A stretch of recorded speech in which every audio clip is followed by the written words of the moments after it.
Special Operations, Covert Ops, Espionage, The Team House, with your hosts, Jack Murphy and David Park.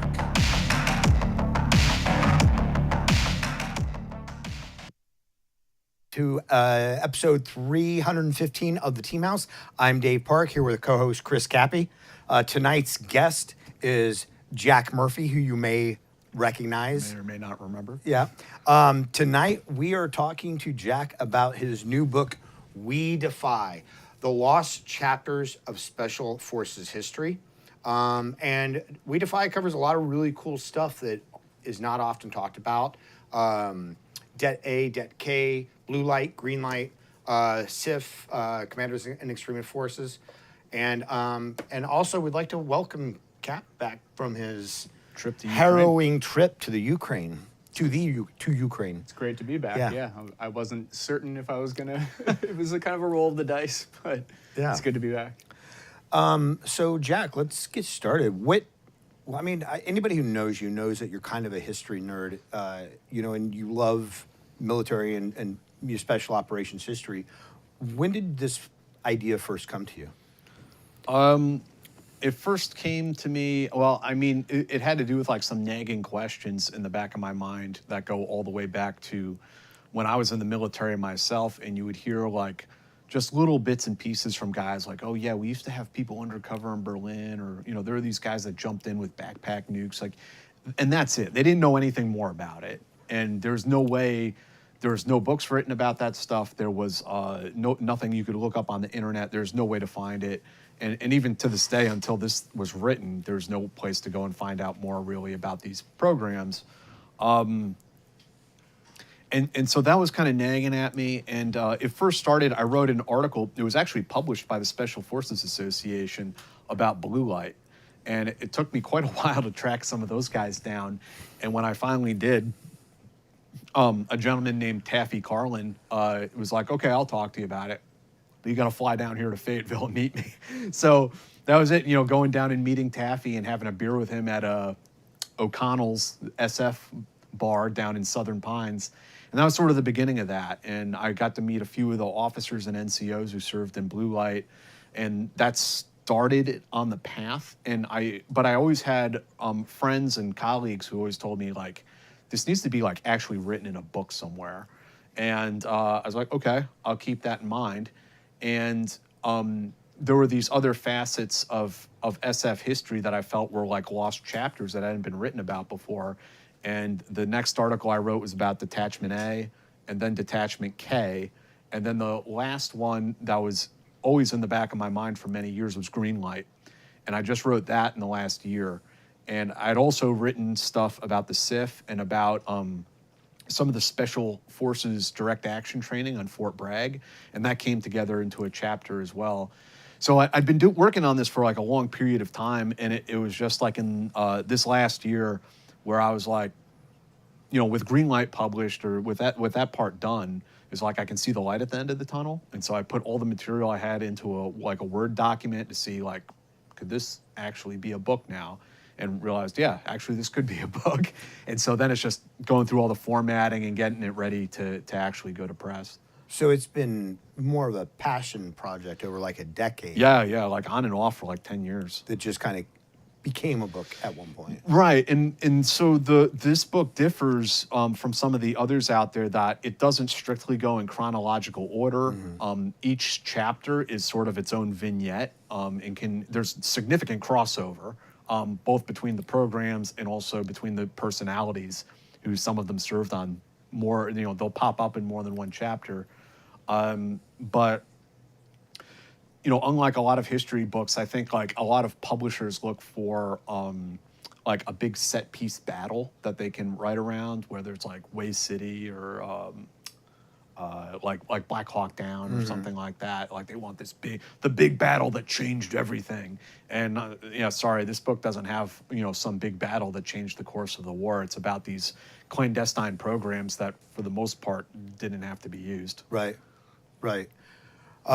You had started reading some of it, right? Yeah, for me, That's exactly what stuck out to me when I was reading the first 2 chapters, and I kept thinking like, when's the battle going to happen? And then I realized someone like myself who loves military history and loves knowing like how the sausage gets made, you're learning about how these units are evolving, how they're changing. Like you see Detachment A go from something that looks like a James Bond CIA unit where they have these like cover stories and they have to really immerse themselves, and it's talking about them like being him being a coach in Germany, and that actually helps him with his special forces his work, cover. his Yeah. cover.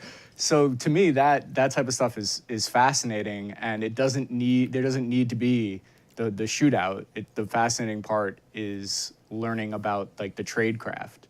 Yeah, I think you put your thumb on it, pretty well there. It's about the evolution of special forces throughout the years and these different programs and how they, in some cases, were no longer necessary. In other cases, they evolved into something else. The chapters about blue light, and then that leads kind of into the chapter about the SIF. I mean, there is this progression of special forces going into counterterrorism and all this training that they do and standing up these units. But it's not strictly linear. Like there's some ups and downs. Right. And there was also, I mean, I know we'll get more into it as we get to each program, but blue light, like there was a lot of contention with blue light and the standing up of Delta, right? That there were people in blue light. It's like, why do we need Delta? We have blue light. We just need to formalize it. And there was a bit of a competition there for a while. That will probably be the most controversial part of this book is the tension between blue light and Delta. But more specifically, it was a tension between the blue light NCOs who had served in Vietnam with Charlie Beckwith personally. That's what the real tension was. And that had to do with beef from Vietnam for the most part. That was the majority of it. And then some aspect of it was, hey, we served in SOG on the special projects, like who we are. Why do you want to put us through this whole selection thing again? Like what's the point behind that? Right.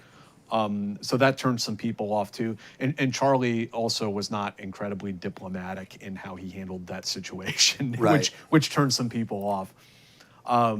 But I would point out that I think that the notion that Delta and blue light were in competition with one another is really like a myth that has perpetuated itself for a long time. That blue light was always stood up with the intention that it was a stopgap. It was going to be the interim counterterrorism unit until Delta actually got stood up, because Beckwith was like, I need 2 years to assess, train, and select my men. And the Pentagon, of course, was like, well, what if something happens in the next 2 years? So that's why blue light came around. But I mean, unless like a document comes to light or some other source comes to light, I mean, all the guys I spoke to said like, no, we were never in competition like that. Now, there was one period where they put blue light and Delta through the same training evolution, which is very interesting. And I can't say that I know for sure why they did that, but there's some speculation that because counterterrorism was brand new. Right. And ideas of like drawing from the holster and shooting or doing like a combat reload, those were kind of alien concepts, like drawing from concealment. No one did that really at that time. We picked it up from mostly the SAS and the Israelis, who are a little further ahead than we were. But I bring that up because what I'm saying is that it was so new to the American military that like the standards had not yet been developed. Like no one really knew like how fast is fast enough, how accurate is accurate enough. And so there's some speculation that they were putting all these counterterrorism operators through a similar training evolution to sort of figure out like what should our baseline be. Fascinating. Really interesting. So let's, I don't want to get too much into blue light because we'll do it sort of in the order you have it in the book, which starts out with Det A, correct? Yeah. So can you tell us what Det A was, how it was conceived and executed initially? Yeah, so Det A was a clandestine unit that was stationed in Berlin during the Cold War. They were an American Special Forces unit, but were under a cover. They had some cover as like, a military police unit or something like this.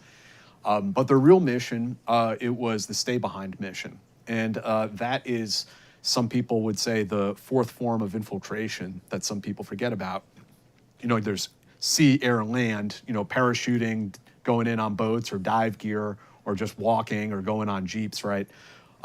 The fourth would be stay behind. Sitting on your ass while the enemy forces Right. roll over. That you're a sleeper cell, Yeah. essentially. You are in place already, Right. waiting for hostilities to begin.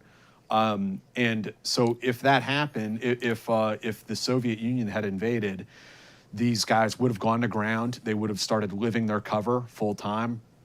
And once the Soviet front lines came over their positions, they would activate and start conducting acts of sabotage. And they had targets like power stations, rail lines were a big one, basically wreaking havoc in the Soviets' rear areas. And then as time went on, that mission evolved into a bunch of other things too.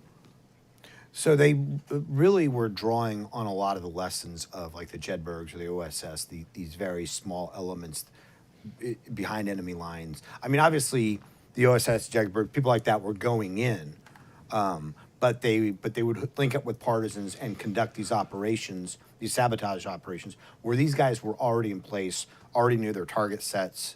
Yeah, I think you're right that there's some inspiration drawn from that.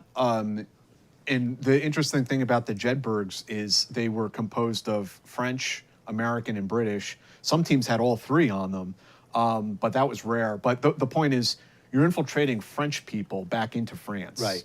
And obviously they can blend in pretty well. This Right. is their home. How we did that with Dead A is a little different. So the Americans had to be fluent in German, or they had to be fluent in another language like Greek, and they could pose as, they were called Gastarbeiters. They were like German guest workers. So you had to have some fluency so that you're at least non-American, right? You can pose as someone who's not American. But the other way that, you know, the cover was maintained was through the Lodge Act. Senator Henry Cabot Lodge, it's named after. And what the Lodge Act did was, after World War II, is it brought in all these Eastern Europeans, Hungarians, Ukrainians, and Germans themselves into the U.S. Army. And it was like the fast track to U.S. citizenship, you know, by serving in the United States military. And those guys were invaluable to Dead A. Like in the early years, the unit was like maybe 80, 90% Lodge Act guys. And some former Nazis in the ranks as well. But these guys, like, they literally were born in East Germany. Like, that is their home turf. Like, who's going to be able to do this job better than them? So, so their early mission was the stay behind. The Army does not like paying for things that it doesn't see results from. How did these guys? Is this when we started seeing their mission expand, or like what was the mission expansion for these guys? Yeah, well, the expansion comes when you start getting into the 1970s and aircraft hijackings become a thing. And they became like sort of an international phenomena. Johnny Carson used to tell jokes about it on the Late Show. And the issue with Berlin was, I believe the only American civilian airline that was allowed to fly into Berlin was Pan Am. And so this started specifically because of concerns about Pan Am flights into and out of Berlin being hijacked. And so Dead A received a counterterrorism mission, and now they had to know how to do tubular assaults, how to infiltrate onto a parked aircraft, and how to assault it and kill the terrorists without, you know, hopefully hurting too many of the good guys. And so that's how that mission first came around for them.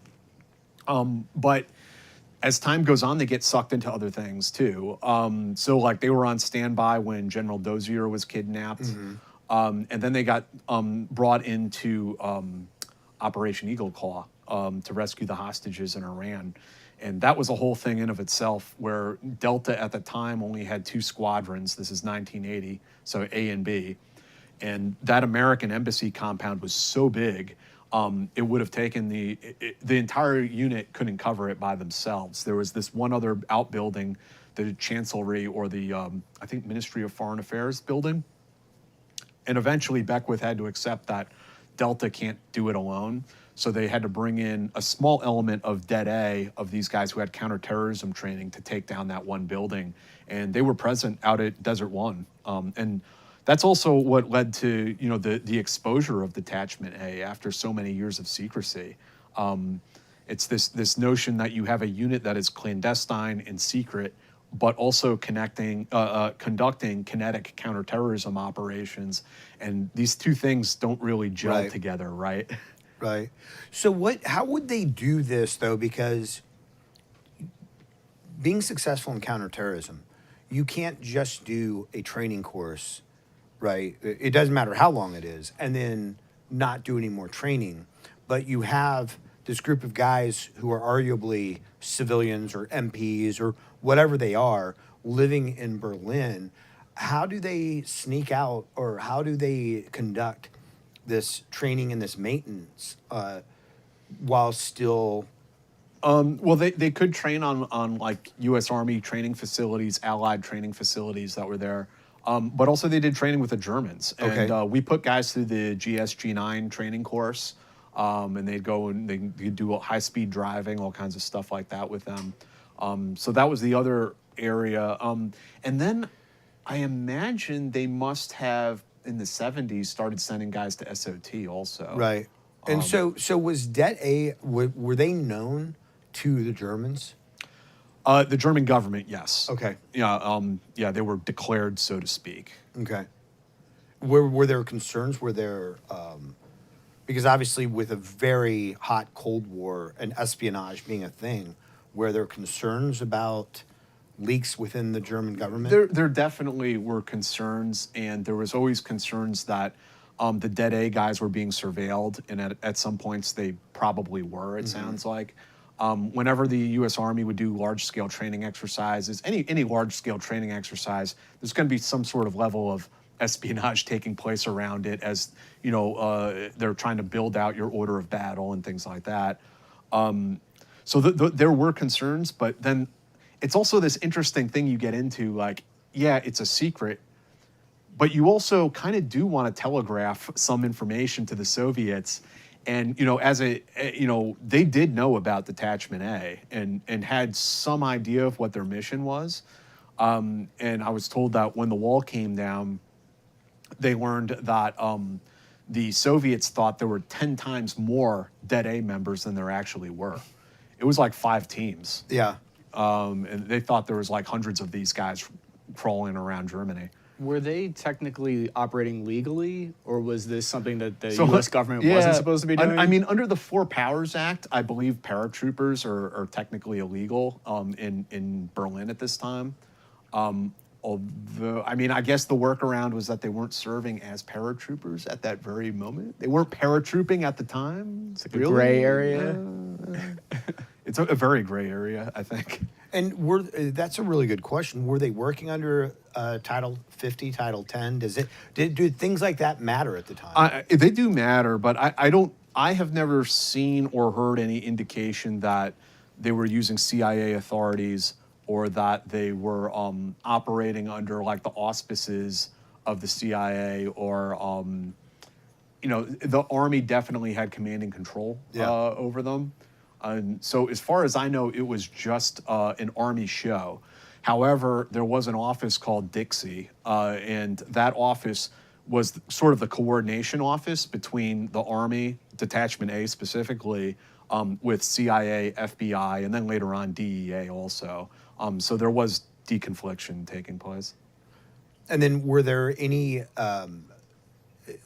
hot spots between Det A, the larger SF command, and or big army, whether it's Germany or the United States? Not really. There were some issues that came up within Germany itself. Like there was one point of time, because their cover is that they're a conventional army unit, you know, so their commander is a conventional army commander. And there's like one point where he called the whole unit in, made them all get haircuts, get in the uniforms, and like train infantrymen. Like they're training some 18-year-old infantrymen how to like use a machine gun.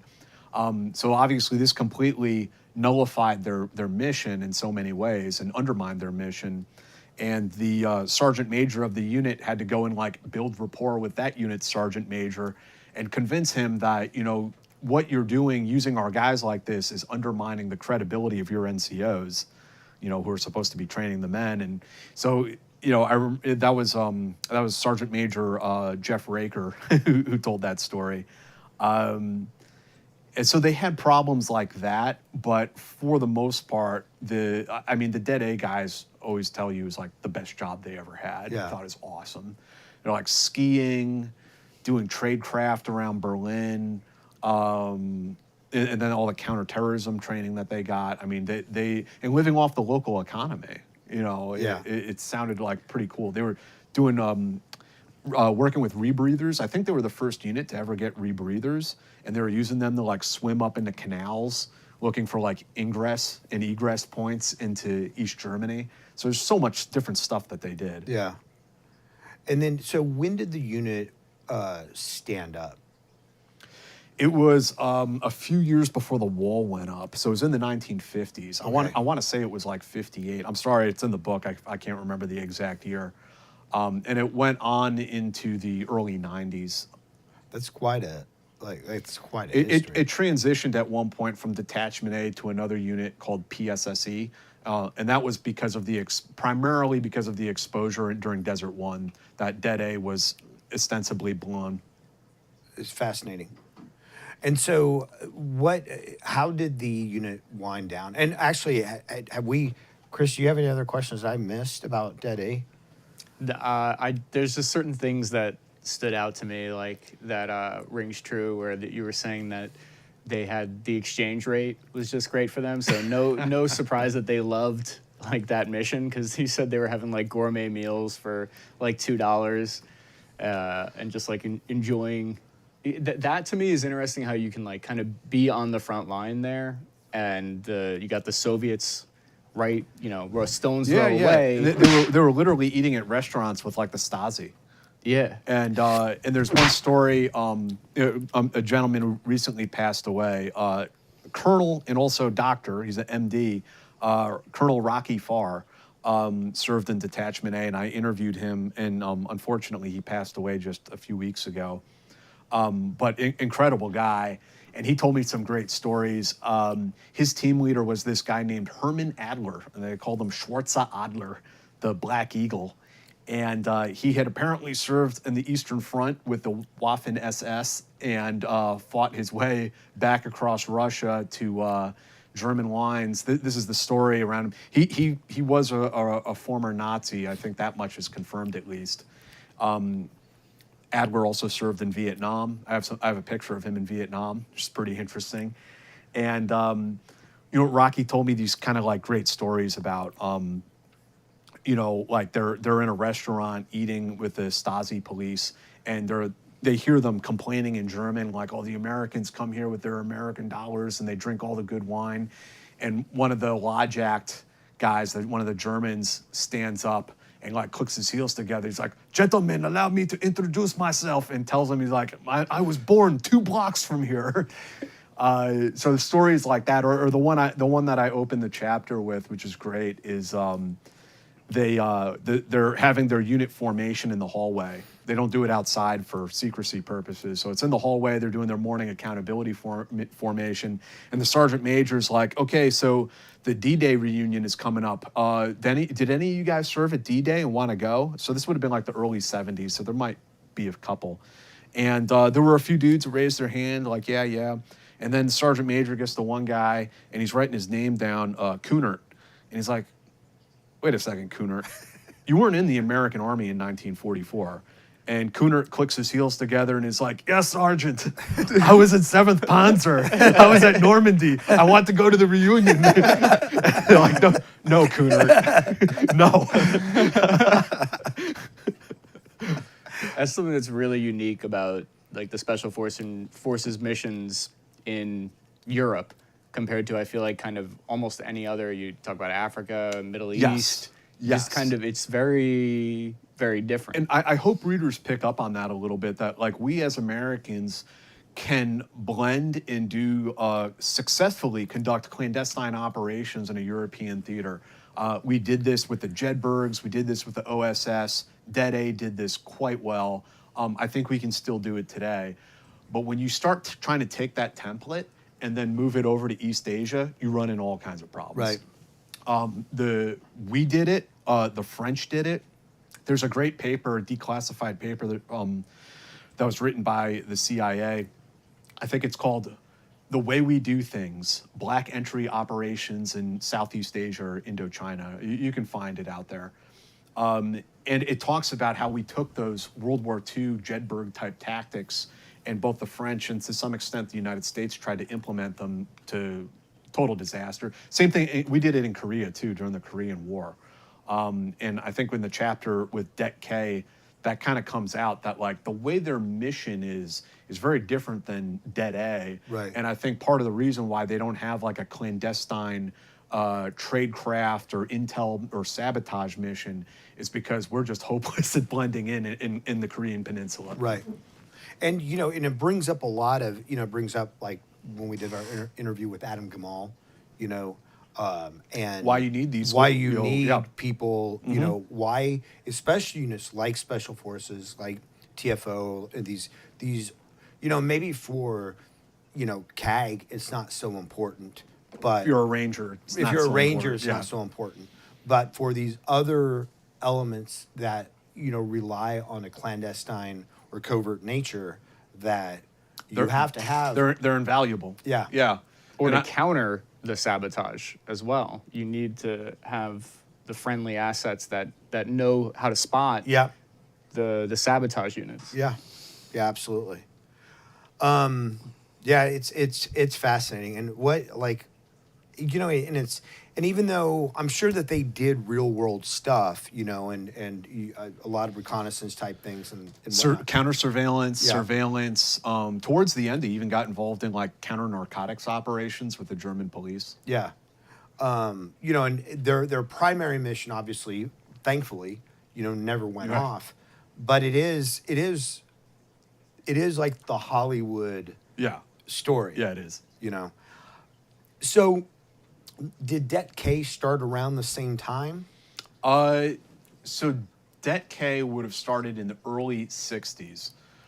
So Korea happens in like '53, and then we get to KMAG, which is like Korea Military Assistance Group.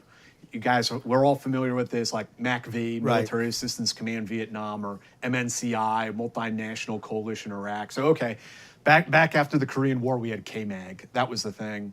And that was sort of the liaison, and Special Forces would go in there and work through that relationship. But Det K would have been formalized in the early 60s. Okay. And originally, were they envisioned of doing the same mission? Even though, they found out they couldn't. No, they were always envisioned as being a liaison partner force, that they were going to partner directly with South Korean brigades, special forces and conventional, and help get them ready and help them with mentoring. So the unique thing about Det K is that it is the resident special forces team in South Korea. Where normally the way Special Forces works is that you have teams rotating in and out every 6 months, or they're doing maybe just a few months and then coming home. Those are called JSETs, Joint Combined Exercise Training, I believe. And, they've been criticized as being episodic. Like you go in there for a few months, you teach basic rifle marksmanship, and then you leave so you can come back a year or two later and do the same thing all over again. Right. That has not been the case with Det K. They have been the sustained engagement for decades, and it's paid great dividends. I mean, the South Korea is an amazing success story in of itself, even though some of the troubles they've had in the last week. But nonetheless, it is an amazing country.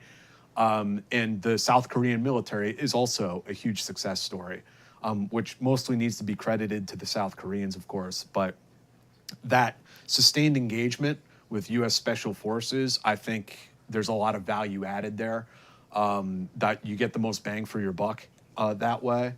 And And it really is value added for the U.S. taxpayer. I mean, Det K's budget is something like 200 to maybe 250,000 a year, depending on what training exercises are being run. I mean, this is that money. What is that, like 0.5% of an F-35? Yeah, I mean, yeah. the military sneezes at that. Yeah. Now, for both Det A and Det K, when there are these sustained efforts, do they avoid like the Army's 2-year? Can people like homestead in these places? Is that encouraged? They over the years, yeah, some of them were able to kind of camp out in Det K or go back and serve there multiple times. But there's always that like 12 to 15 man element. It's Right. not like, and they stay there. And, Right. You know, guys will rotate back home and go to other assignments as needed, but that team is always there. Right. Right. But could a guy have like 10 years consistent in those units? I don't know if I ever spoke to someone who did 10 years straight, but Okay. I definitely know guys who spent significant amounts of time, and guys who found same in Det A and Det K found ways, Sure. like found jobs for themselves. Sure. You know, like Dixie is a perfect example. Like, I can't be. There's no space for me in Det A anymore, but I'll go hang out as the liaison in Dixie and get another couple years in Germany. Right. You know, stuff like that happened. And there were definitely guys who wanted to stay in Det K and loved it out there. Yeah. You know, quite a few of them, they end up marrying local women and they become a part of the culture. Yeah. So did Det K have the same sort of clandestine nature that Det A did? No. And that's the interesting thing. Like, Det K is like 99% non-classified. It's like open liaison, partner force stuff. They might do some intelligence training with the Koreans sometimes, and that the content of that would be classified. But otherwise, it's pretty out in the open. Yeah. How different is their rules of engagement? Because their situations are very similar, kind of. They're both on Det A and Det K were on like a DMZ, right? It's kind of like In a a sense, yeah. cold area to be in. Is it the same amount? Is the ROE similar? Like, are their engagement with the enemy forces? So- it's like they're cat and mousing. So Det K is definitely not supposed to be getting shooty up on the DMZ. That's not their job. If war ever broke out, their job would be the receiving party. So if war broke out on the Korean Peninsula, the United States would be rushing all our military units and military hardware to Korea. What Det K would do is receive those units as they arrive in South Korea and guide them up to the front lines to where they need to be. So that would be like that's their wartime mission. Now there is an exception to this. This really is a lost chapter of Special Forces history. In the 60s and 70s, the North Koreans would send like really death squads south of the DMZ, just like kill the whole village, just like wipe them out, do the whole Ville. And it literally a campaign of terror against the South Korean population. And whenever those incursions happened, sometimes it was like a dozen North Koreans. One of them was like 112 guys. And so whenever that happened, the South Koreans and South Korean Special Forces specifically would mobilize very quickly to get out there and hunt these guys down. And on a few occasions, the Det K guys went along with them. To advise and assist. Yeah. I think I heard of a mission of like, didn't the North Koreans make it to like a palace? There was Ooh, one- that's the Blue House raid. That's a Yes. whole other thing. Yeah, That's a whole other thing. They got that was the kind of shenanigans that they were getting up to. yeah. They got damn close to the president. Yeah. That's a Det K. I don't believe it's in the book. I'm not sure how. I don't think Det K was I particularly. think there was a involved in conventional that one. U.S. Army unit that The South Koreans were definitely hunting those guys down and trying to even track their spore back to the DMZ. That's kind of nightmarish. There were, but some of these other incursions, there were events where the Det K guys would be at like the, last covered and concealed position, and, the South Koreans would sweep up the hill, and then you just hear, and they go up there, and the North Koreans have like a shot group like that in their chest. It's like, okay, dude, they weren't fucking around. One guy I spoke to actually saw them interrogating a North Korean prisoner they took. And he said the South Korean went up and kicked him as hard as he could in his shins, and the North Korean didn't blink. Yeah, I remember hearing stories about the ROC Marines in Vietnam Hard. getting Oh, hold yeah. of like Yeah, Vietnamese. they were war criming. Yeah, Yeah. yeah, yeah. They The thing, the South Korea in the 60s, 50s, 60s, 70s, the guys told me that it was kind of a brutal culture. And they told me that, it wasn't uncommon to see police officers pull somebody over for a minor traffic violation and like beat the shit out of them with a stick. yeah. Back in the old days, again, it's just incredible how much it changed. I mean, I think when Det K started, I don't think there was even a paved road between Busan and Seoul. Like one guy sent me pictures of like the farmer. They'd get their pigs drunk on soju to like make them docile and like tie them to the back of a bicycle, and, like be riding down the road. Yeah, and now you go to. I mean, I went to South Korea a few years ago, and I mean, I'd describe it as like the Switzerland of East Asia. I mean, it's an amazing place. Yeah. Now, were the Det K guys doing outside of the liaison and training? Were they doing any type of SR? Were they doing sort of the forward looking? Were they intelligence collection? Or Not anything like really. that? No, they would have been training the South Koreans to do those types of missions, Right. if at all. And I do have one anecdote in that story about a South Korean. We think being sent under commercial cover into the north and disappeared without a trace. Yeah. Yeah, I can't imagine that sneaking into North Korea in such a surveillance state and lockdown society has an incredible lifespan to it. Yeah, exactly. Yeah. Is there anything that we've left out about Det K that? I mean, it's a huge chapter, Yeah. man. It starts in Yeah. the Korean War, and Det K exists to this day. Yeah. Unlike Det A, Det K is still around. So yeah, I hope people enjoy it. Well, I was wondering how much did their mission change a ton between like when they were stood up to today, or like different than Det A? Are they more the same? No, it hasn't changed a whole lot. I mean, they still provide that like kind of one-on-one mentorship, and as I understand it, the Det K guy's office is right next to the brigade commander's office. The South Koreans are very adamant about having their American advisors around. I guess that speaks to probably the fact that like the enemy that they're facing there has not really changed since. In some way, I stood mean, up. you have to contend with the nuclear weapons. That's the one thing that maybe has changed in that conflict. Yeah. You have to worry about that. But, just maybe one more anecdote about that. There was a time when, first group had been inactivated. And so Det K was kind of stranded out there without a mommy or daddy. But they got to do their own thing. But then Mother Army decided they wanted to shut down Det K. And it took like massive intervention from the Special Forces community. But the bulk of it came from the South Korean military. Fascinating. Who said, hell no, we want these guys here. Yeah. And that's what helped Det K survive. That's fascinating. Yeah. So Blue Light is fascinating. Yeah. And we had talked a little bit about them in the beginning, and they were this, counter-terrorist force. Yep. When we were first dealing with it. And like you said, a lot of those guys came from Mac v. SOG, came from Vietnam. All the NCOs were named veterans. And one of the biggest things was they were going to Beckwith saying, why do we have to go through this Delta selection when we are like proven, right? Well, yeah, okay. So there's a story there.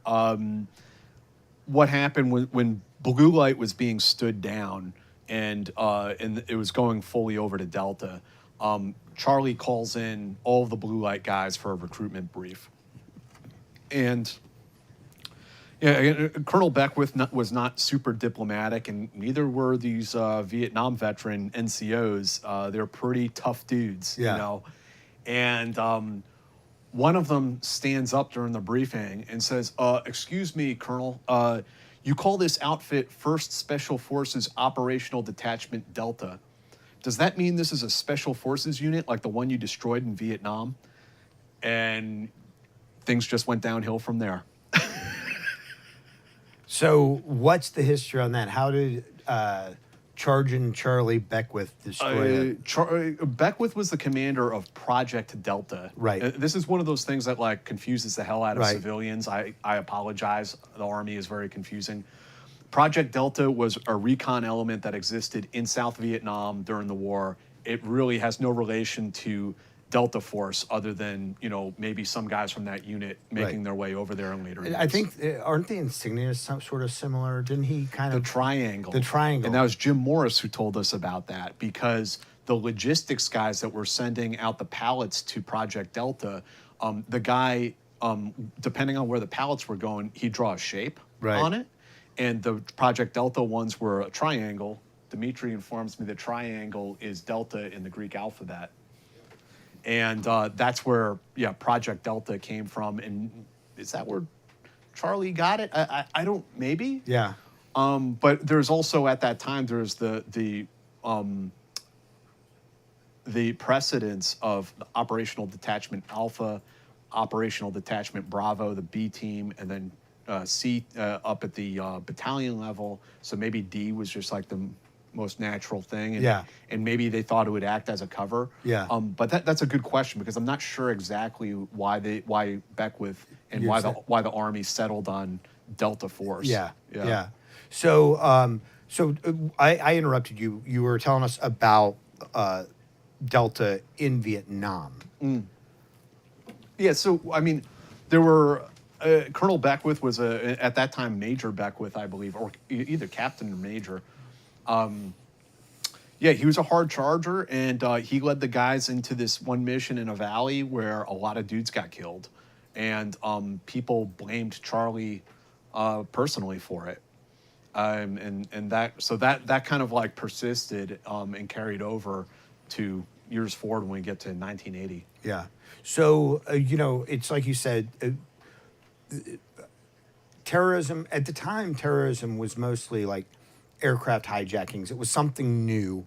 It was a new tool that was being, used by these groups. And the U.S. government said, do we have an answer to this? Right. So, Charlie wrote a thesis paper when he went to war college, I think down in Leavenworth, and I would have loved to try to FOIA this thing or get a hold of it, because I think it would be fascinating. I believe he wrote his paper on this topic. He had done a exchange with the SAS, and he came back from that experience feeling like we do not have an American SAS. We have special forces that are trainers. They do partner force work, but we need like highly trained guys who can conduct operations unilaterally. I know one part of the inspiration for it was the Sun Tay raid, the failed POW rescue mission in North Vietnam during the war. And for that mission, we had to identify people we wanted on the team, then train them, put them through rehearsals, and then execute the mission. So that's a long process right there. Charlie's concept is, let's have them selected, assessed, and trained and ready to go, so that when something happens, they're ready to be rapidly deployed. And wasn't that the problem with the Sun Tay raid, is that we were late? They did move the POWs before we got there. Yeah. Yes. So that played into it, but then I think Charlie's original concept and original idea, really, I don't think terrorism was on his mind or anyone's mind so much at that time. I think it was more like they were thinking about POW rescue. Right. Like, and if we went to war with the Soviet Union, presumably there would be a lot of American POWs held behind enemy lines. But he points out, Beckwith points out himself in his memoirs, counterterrorism was what finally sold the Pentagon on the creation of Delta Force. And there was a series of events that I talk about in the book, these sort of escalating events. There's Munich, the Munich massacre happened. The Israeli raid on Entebbe happened. And then the GSG-9 flew down to Somalia and took down a aircraft that had been hijacked by Red Army faction. And for each of these sorts of events, the Pentagon or in the White House are asking this question: can we just do what the Germans did? Can we just do what the Israelis did? And the answer was, fuck no. No, we can't. And so Charlie got what he wanted. Yeah. And rightly so. And so where did Blue Light fall in with all of this? So Blue Light was General Macbull was talking to Beckwith, and Beckwith was asserting that he needed 2 years to assess and select and train his men. And the Pentagon was like, no, Charlie, you're not listening. Like, if something happens, we're going to call you tomorrow. Right. And he's like, well, we won't be ready. And so shit rolls downhill, as it were. The mission, the interim counterterrorism mission, goes over to Colonel Montel at 5th Special Forces Group. And he brings in a sergeant major named Earl Bleacher and says, hey, we need to start up a counterterrorism unit. How fast can you get these guys out of the range shooting? And the sergeant major said within a week. And Colonel Montel didn't believe him, but he made it happen. They selected some really talented guys. I mean, these were guys who served in the special projects, SOG, Mike Force. Like, these were hardcore dudes. Right. Battle tested. Oh, yeah, yeah. The only ones who weren't Vietnam veterans were probably the officers. Yeah. Taffy Carlin was one of the lieutenants. He was, I believe he started off as an intelligence officer and then came over to Special Forces. Incredibly cerebral guy. I'm so glad that I got to meet him before he passed away. And then Mark Boyat was another one of the officers on Blue Light. I believe he started off in conventional infantry before coming over to Special Forces. Mark went on to become the commander of 3rd Group, and Taffy became the commander of 5th Group in later years. Yeah. But I mean, they could pick the best guys. I mean, Jake Jakovenko, one other legendary Special Forces guy. He was on Blue Light. His family is from Donbass. From what he told me, his family went through hell during the war, and he became a naturalized U.S. citizen. And he was definitely a no bullshit kind of guy, and still is. Yeah. Some of the other, I mean, Tiny Young. Tiny is facetious. He was like 6'5". As I understand, he's a huge dude. I have heard stories about Tiny Young. Like, somebody told me in Panama, he got hit in the back of the head with a 2x4 and he didn't even blink. And when this guy would fight people in the bar, he wouldn't punch them. He'd like pick them up. Like, he was so big, he like picked them up by their collar and hit them with his palm, like he's trying to kill a rabbit. And he'd knock them out and then like throw them across the bar and go to the next guy. Like, these were some tough dudes. Yeah. Oh, and I should mention Katie McBriar. Katie Bradford today. She's married now to a Grenada raider who is featured, James Bradford. He is featured in Cry Havoc in Joe Musia's book about Grenada that came out this year, about the Rangers. Yeah. Yeah, so reading that, and I'm like, and I'm reading about James Bradford. I'm like, oh, I know Katie. Yeah. I know who this dude is. So Katie McBriar was a young intelligence analyst in 5th Group. And Colonel Montel had the foresight of like, we need females in these outfits. We need women who can, you know, in this case, because the primary focus was aircraft hijackings. Right. We need somebody who can like this girl can dress up like a nurse or like a flight attendant and get closer to gather intelligence for us than some of the guys would be able to do. And so she was put on Blue Light, and you know, Montel, you know, one of the NCOs was like, "Man, you're going to put a woman on the team? How's that going to go over?" And Colonel Montel's like, "Well, that's your job to figure that out." And there was some tension there. There was some tension, but to the man, all of the Blue Light guys I spoke to came to respect Katie, and really they looked after her and took care of her. And Katie had so many nice things to say about Colonel Montel. Like he was like, she said, like a father figure to him in some ways. You know, such a good guy. And Katie's story in the military unfortunately ends because during that briefing that we mentioned earlier, where all the Blue Light people went to Delta, Charlie apparently pointed straight to Katie and said, "I have no place for you in this unit." Which is wild considering where Delta is now. Yeah, absolutely. And Katie felt like she had peaked in the military. Yeah. She was like, She was parachuting. Yeah. She was like shooting 1911s. I mean, she was like, I'm never going to get to do this again. Right. And she got out of the military. Yeah. Yeah, it's unfortunate. But first woman ever on a special forces team, 1977. It's amazing. Yeah. So what happens with blue light? Because like you mentioned, they were an interim, so it was not a competition between them and Delta. They were an interim. But during this time, do they get called up for anything? Does the blue never go up for them? No, they never got called up. That was one of the things I definitely asked about. Never got there. There was an incident right before blue light got stood up, which again, these escalating counterterrorism scenarios. I get pretty deep into this in the book. The Hanafi siege of Washington, D.C., which is like one of these things that's almost forgotten about now. And there's a whole backstory there. There was a split between the Hanafi Sunni Muslims and Islam Nation. There were some murders between these organized, like things got really ugly. And the leader of the Hanafi sect was not happy with how the trial, I mean, they murdered his whole family, basically. He was not happy with how the trial was going. And so he laid siege to like 3 federal buildings in Washington, D.C. The call goes to 5th Special Forces Group. They're like, guys, like, if we need someone to go in, like, this is like 75, I guess, 76. And HRT had not been fully... Hell no. Yeah. No, HRT was not even a glimmer in Danny Coulson's eyes yet. Because that was like 80. Yeah. So the word goes to 5th Group. And so Mark Boyott was going to be a part of that. I mean, they started to, like, do some planning for it. They figured they'd like kind of like fast rope or rappel down onto the rooftops and then go inside. And the plan was to shoot the bad guys and hopefully not too many of the good guys get killed in the crossfire. Right. Like it was so rudimentary Right. at this point. And again, it was another one of these moments where we're like, we're not ready for this. Right. Like we're not prepared for this. Wait, and- I'm sorry. I have no idea. There was like they were going to deploy U.S. Special Forces as like a SWAT team. Yes.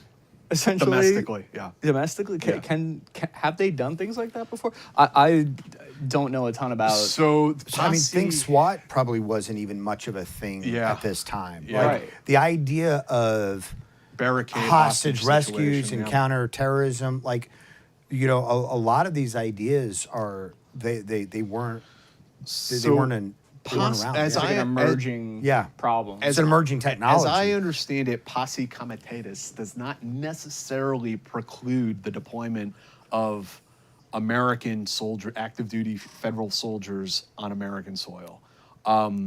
There are exceptions. The local government can request federal support from the military.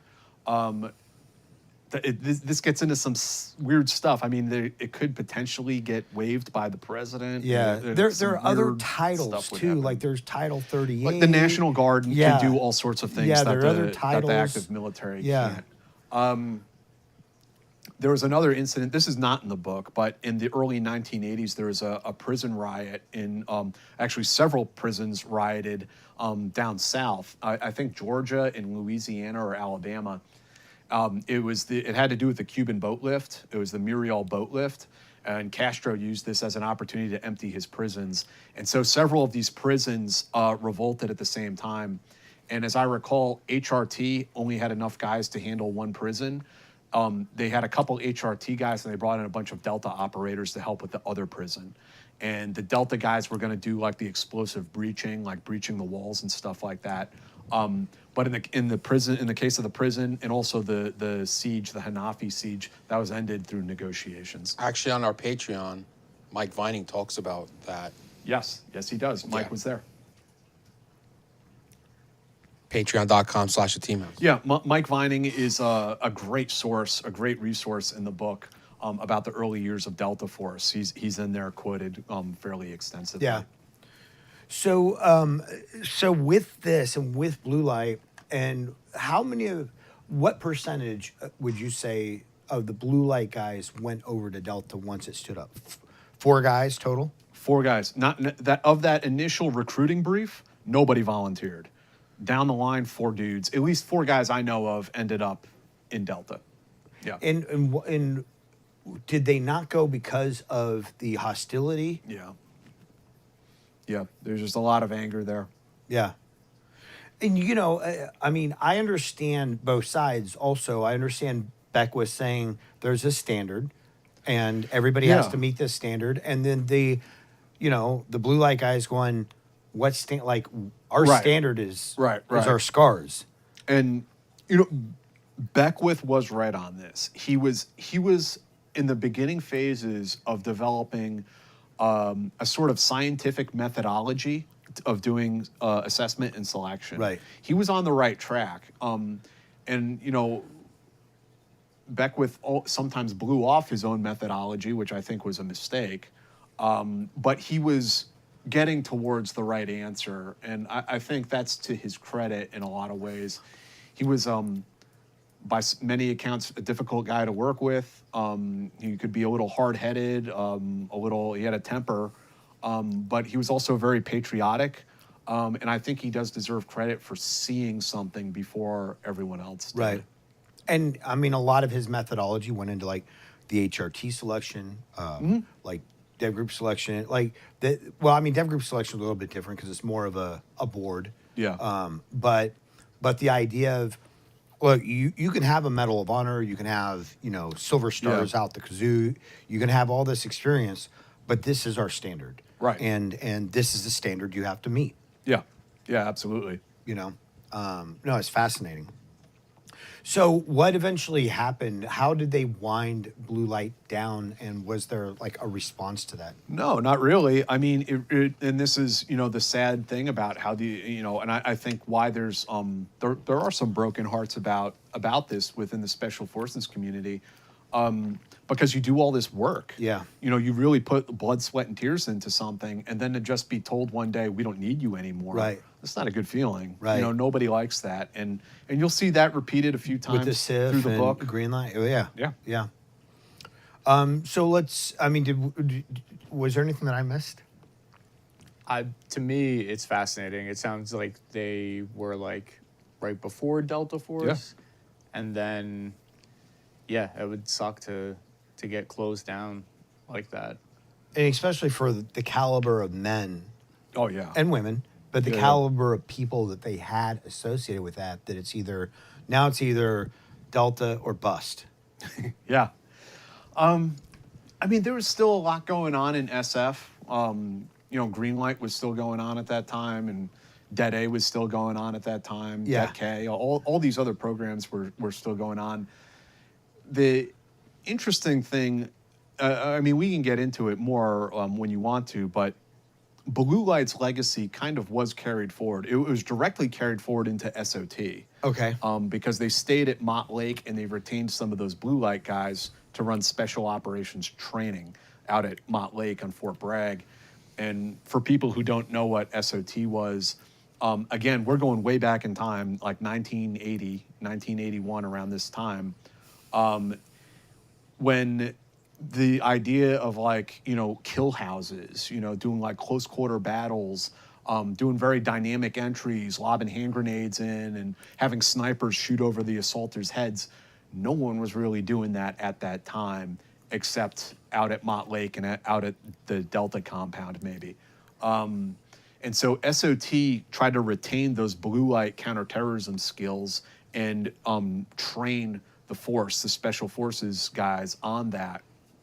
And that training, as time goes on, the SIF starts to come about, Sephardic starts to come about, and then Cephalic starts to come about.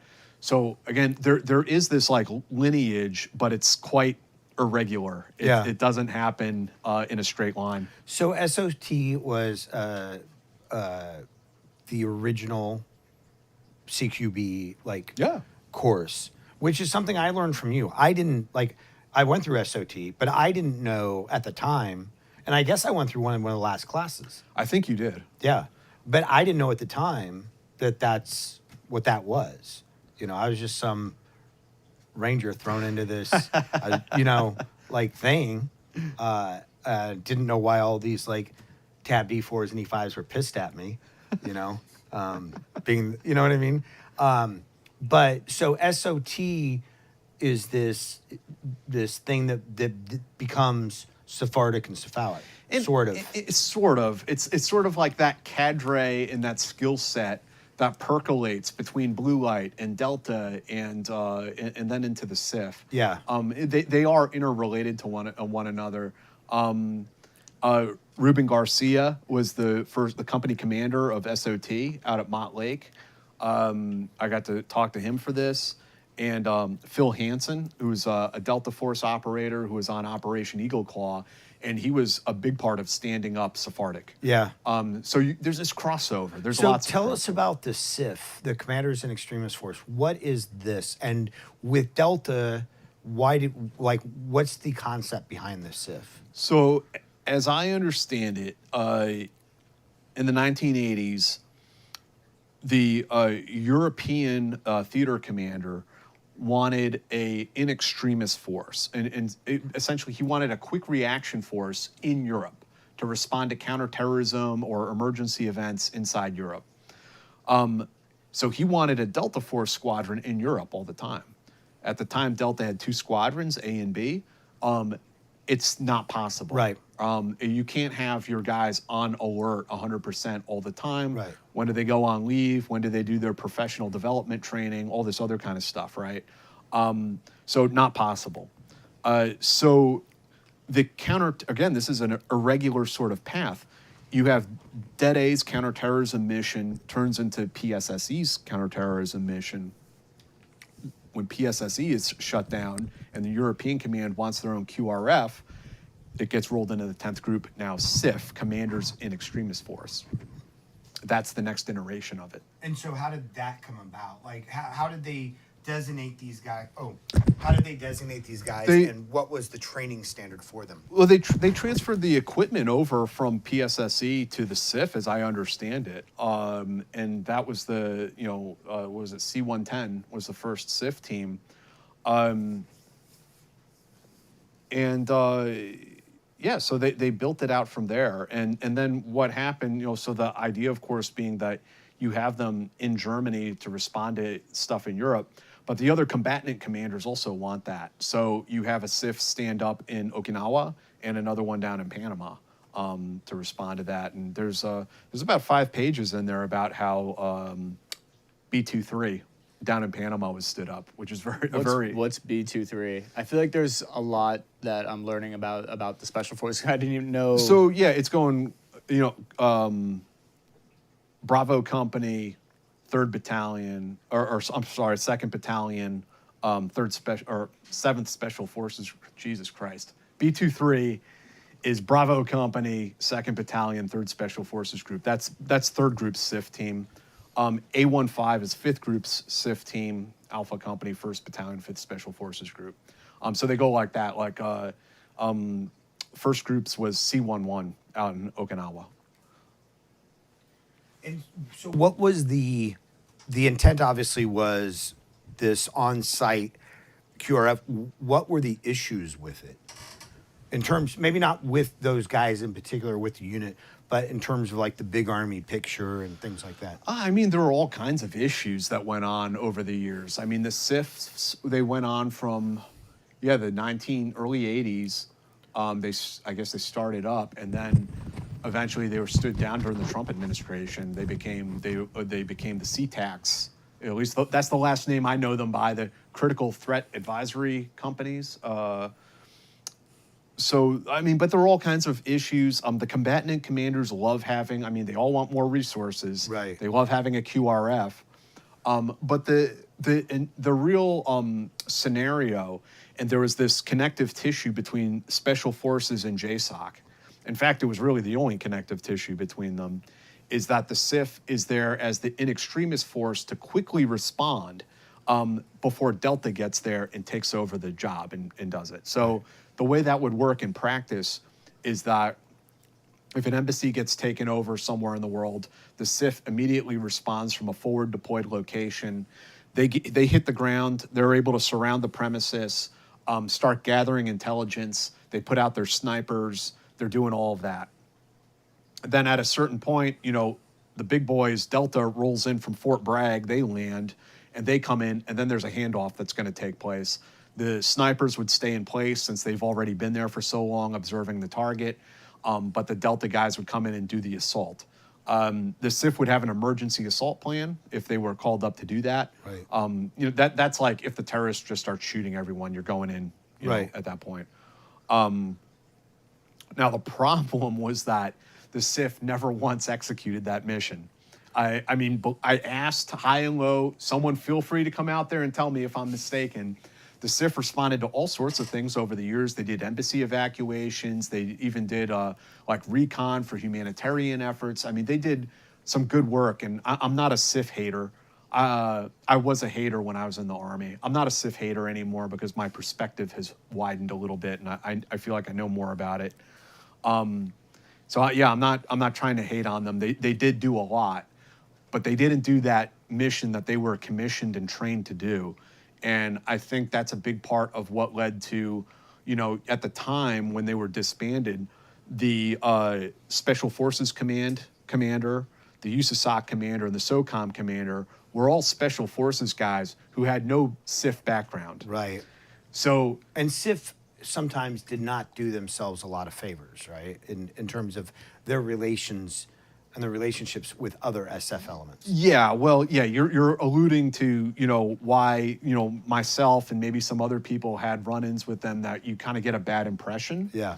I have a wide enough perspective now. I can see that's like an anecdotal, singular, just bad impression I had. It doesn't mean that the SIF is bad. Right. The issue, so there could be at some times some arrogance, some people who think they're a little bit better than everyone else. Right.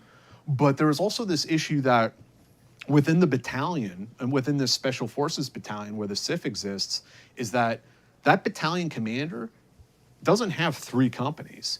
He has 2 companies, Right. and he has another that's tasked out to JSOC, and he can't use them for anything. Right. And anytime he would, or the group would want to use them for anything, they would pull the whole, we have a JSOC mission, guys. We're not doing that. And so, it created tension within the Special Forces, chain of command. Right. And so there were certainly officers out there who were happy to get rid of it. And that's why that memo comes across Chris Miller's desk one day when he's the Secretary of Defense. And Chris wrote the foreword of the book, and he's also quoted about how this came about. Yeah. And so you said they never actually did, and they did great stuff with the Neo and things like that, but they never actually did that mission. Was that due to like a lack of opportunity or a lack of resources? I think that, we haven't had so many embassy hostage crises. And also the issue, even with Delta's mission, this gets a little janky, like the concept behind it. Like, a sovereign country isn't going to let you just come in and surround the fucking embassy and with a bunch of armed gunmen. Like, it's going to be their guys. They're going to want to send their locals in to go do that. So are they kind of redundant? I mean, maybe for that mission, they might be, right? So it's hard to see these units working in a permissive environment, maybe a semi-permissive environment or a non-permissive environment. But there are some issues there. So some people speculated that the only time you'd see this happen is if there's a hostage crisis on a U.S. military base overseas. Right. But then the counter argument is, you let your guard down, and Right. the next time this happens, and we don't know how to respond to it. So that's part of it. I think another part of it is that when an emergency situation does arise, JSOC wants to do JSOC, and they don't want to work with the PORs. Right. Right. I'm sorry to be so crass, but there's some truth to that. So they're going to want to go in and take that mission for themselves. I've been told that the reason why Delta liked having the SIF around was because the SIF could be used to be deployed overseas to train indige counterterrorism units, which is a mission Delta doesn't really want. Right. And did the SIF ever do that? Oh, yeah, they did. They did. Yeah, okay. absolutely.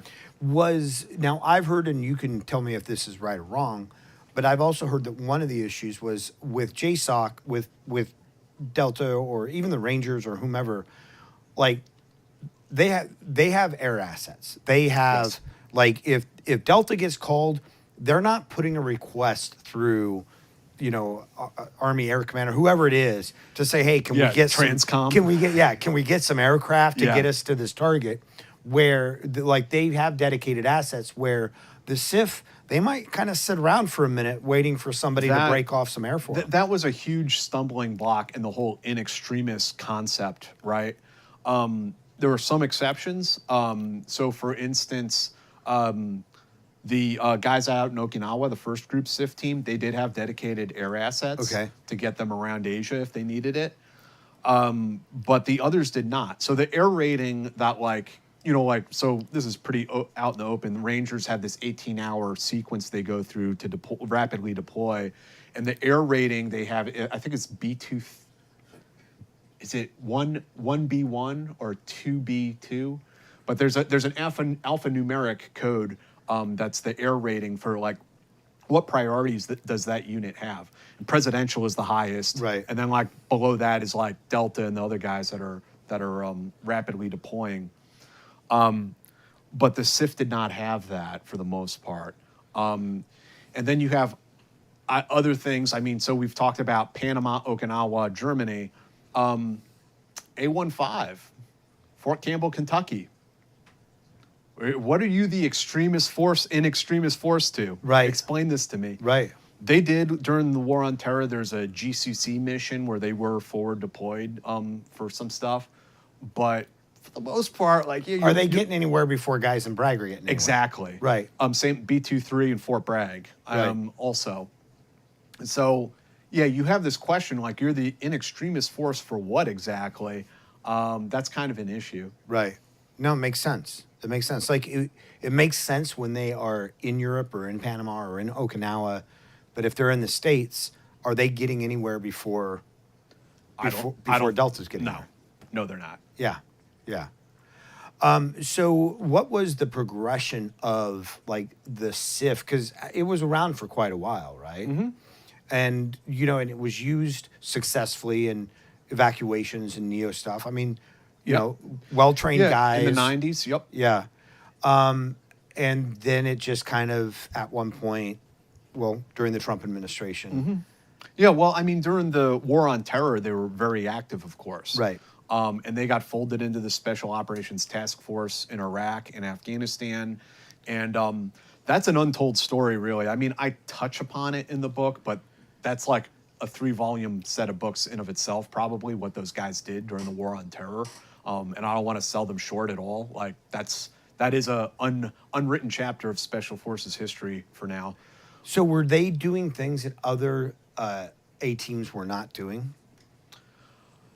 I guess that's going to depend on who you ask. They did do a few hostage rescue missions. I think they would probably argue that they did DA much better than the ODAs did. But, I mean, the point is they were a part of the Special Operations Task Force, and they did do a lot of operations. Sure.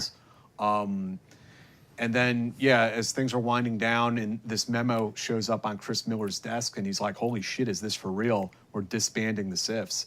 And it kind of was like a stroke of the pen, and they're shut down. So they weren't operating under their own command when they were in Iraq and Afghanistan? They were folded into other... The SOTF. Okay. So they yes, for the most part, they would be working for JSOC under the Special Operations Task Force during that kind of deployment. They definitely were in Iraq. In Afghanistan, I'd have to ask about that. I'm not entirely sure. But they were probably under a SOTF. Yeah. So they got stood down, and again, just like when Blue Light got stood down, SF is trying to sort of maintain the nucleus of this capability within its ranks by shifting the SIF to the CTACs, the critical threat advisory companies. My understanding is they work a lot underground, doing subsurface, deep underground counter WMD stuff. And they see that as being their niche that they're going to fill. So the O300 mission? This could be nation state. Yeah. This could be nation state Yeah. stuff. And but yeah, it does feel like perhaps they're trying to hold on to this thing in hopes that the JSOC mission comes back one day. Right. And I don't know if it will or not. So what happens to all those guys though? Do they are just like, okay, we're disbanding your unit, see you later, bye? Or where they get they get like what happens? I'm sure some of them got reassigned, but I mean they did shift into the SIFs became the CTACs. Okay. So it wasn't like. Well, it wasn't like you're fired, go home, we don't need you anymore. It wasn't, no, not quite that bad. Pick I up don't your think. check. Pick up your last check on the way out. Get the fuck out of here. Take But cardboard it probably box. felt that way for a lot of guys, Yeah. you know. And this is an emotional issue for a lot of dudes Sure. who like put all the like hard work into it, and again to just come into work one day and be told, yeah, we don't need you anymore. And- it's not a great feeling. Sure. And the thing is that, you know, you don't want that capability to go away, right? You don't want, whether it's SOT or Sephardic, Cephalic, whatever it is, you don't want these guys to not be trained or to not have that training capability. You don't want to, you know, reinvent the Yeah. wheel if it ever comes up again. Here's the thing I would point out about this. So there's this like quintessential argument within special forces about direct action versus Right. unconventional warfare, Right. and which are we doing here? Right. Which are we focusing on? The SIF, CTAC, JSOC mission, that could go away. It could just go away entirely. I don't think it would be the end of the world. Special Forces would focus on UW and FID. However, even then, we cannot do away with direct action training for the ODAs. Sure. So the course that exists today called Cephalic, that job is to train ODAs as a whole, the entire 12 men, to conduct direct action operations. Right. And it's a good like 3 or 4 week course that they put guys through to continue to make sure we're sustaining those skill sets at the ODA level. Right. And that's important because even if we get rid of all the unilateral DA, SF guys are still going to have to go abroad and train local forces how to conduct what? DA. Direct action. Right.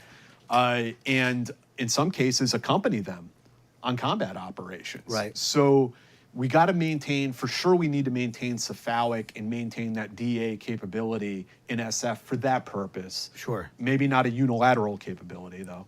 And I mean, even the nature of DA, though, it has changed and probably will change, you know, where it went from the hostage rescue model, that this is what CQB is, to call outs, right? To going in quietly, you know, and making that decision point of the bad guy, like shortening that decision point. Like if I can wake him up with a muzzle in his face, where that decision point never happens, like.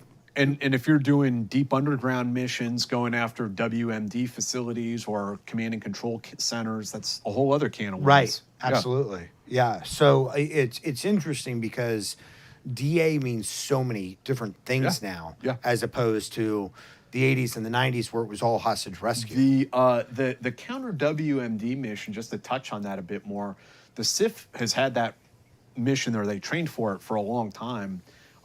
And I got some pretty cool stories in the book where they would do these training exercises in like Guam or Australia. They had to do it in places like that because they would use radiological material for the nerds to like home in on. And so they were training like, what if the bad guys build an improvised nuclear device? You know, it's like, you know, the fissile material with like a kicker charge on it. And we're going to have to like rapidly deploy somewhere, you know, find where this device is, and then the assault team's going to have to go in, and you know, the bad guys would have a security element around it for sure. And the SIF assaulters, wearing all their mop gear and everything, going to have to go in there and smoke those guys and disable the weapon. So were they working with Nest quite a bit during stuff like that? DITRA. Oh, with DITRA. Yeah. Okay. Yeah. So we'll talk about it with Greenlight. It was the Defense Nuclear Agency. Merged with another organization and became the Defense Threat Reduction Agency, DITRA, which exists to this day. And DITRA works with the SIFs, works with Ranger Regiment and others to help them with this counter WMD mission. So are they sort of the AWG of I WMD? believe they are the technicians. Yeah. Interesting. So so it's fascinating. So green light then. Let's, Yeah. Geez, where to start with green light? So So lay out basically, give us the elevator pitch of what green light is. the concept was that if World War III broke out, that we would parachute small special forces teams behind enemy lines with backpack nuclear weapons, like something the size of a beer keg, essentially. And they would move to strategic choke points, bridges, dams, rail junctions, warm water ports, even enemy troop formations, set in the device, and then hopefully DD Mao before it blows up, and then somehow escape and evade back to friendly lines. That's the gist of it. How fast does one have to run to outrun a tactical nuclear weapon? So the minimum safe distance was something like 783 meters or something like that. Nobody I spoke to believes that's the real minimum safe distance for that thing. How do you draw the short straw on being the guy that has to jump with the backpack nuke? No thanks. Well, I mean, I mean, jumping with it is one thing, and everyone told me, you don't jump the device, it jumps you. Right. So you're just like holding on. Yeah. Same thing with the guys who had it. They did scuba operations with it. They said the same thing. You don't dive the device, it's diving you. Yeah. Or Not the wanna guys who burn that in. skied with it. And that sounded like quite an adventure to ski with that thing on your back. And how much did it weigh? About 50 pounds. About 50 pounds? Yeah. Yeah. So why did this concept, I mean, I guess I can see, scubaing, but why did this concept evolve when we can either launch them or drop them? Yeah, so you have to go back in time to the dawn of the atomic age and, the Fallout guy and all that, yeah. And there was a concept after World War II of like atomic warfare that like we're just going to use atomic weapons like as a thing, where the Davy Crockett recoilless rifle, we're just going to like fire a recoilless rifle round that has a nuclear warhead on it. There's these ideas like today we see nuclear weapons as like a deterrent. Right. And that's all it is. It's Right. not something we would ever actually use. Like that's crazy. Back in the 50s, they were like, oh, this is the future of war. We're going to have the atomic hand grenade. That's a joke. But they were serious. It was like called penatomic warfare or something like that. Like there were all these crazy concepts. And at the time, we had atomic weapons, but what we didn't have was precision-guided munitions or smart bombs like we have today. They really came into their own during the Gulf War, of course. We didn't have those back in the 60s or the 50s. So the 18 Bravo was the smart bomb, was the precision guided. The A team is doing the terminal guidance Right. for the weapon. Right. Yes, exactly.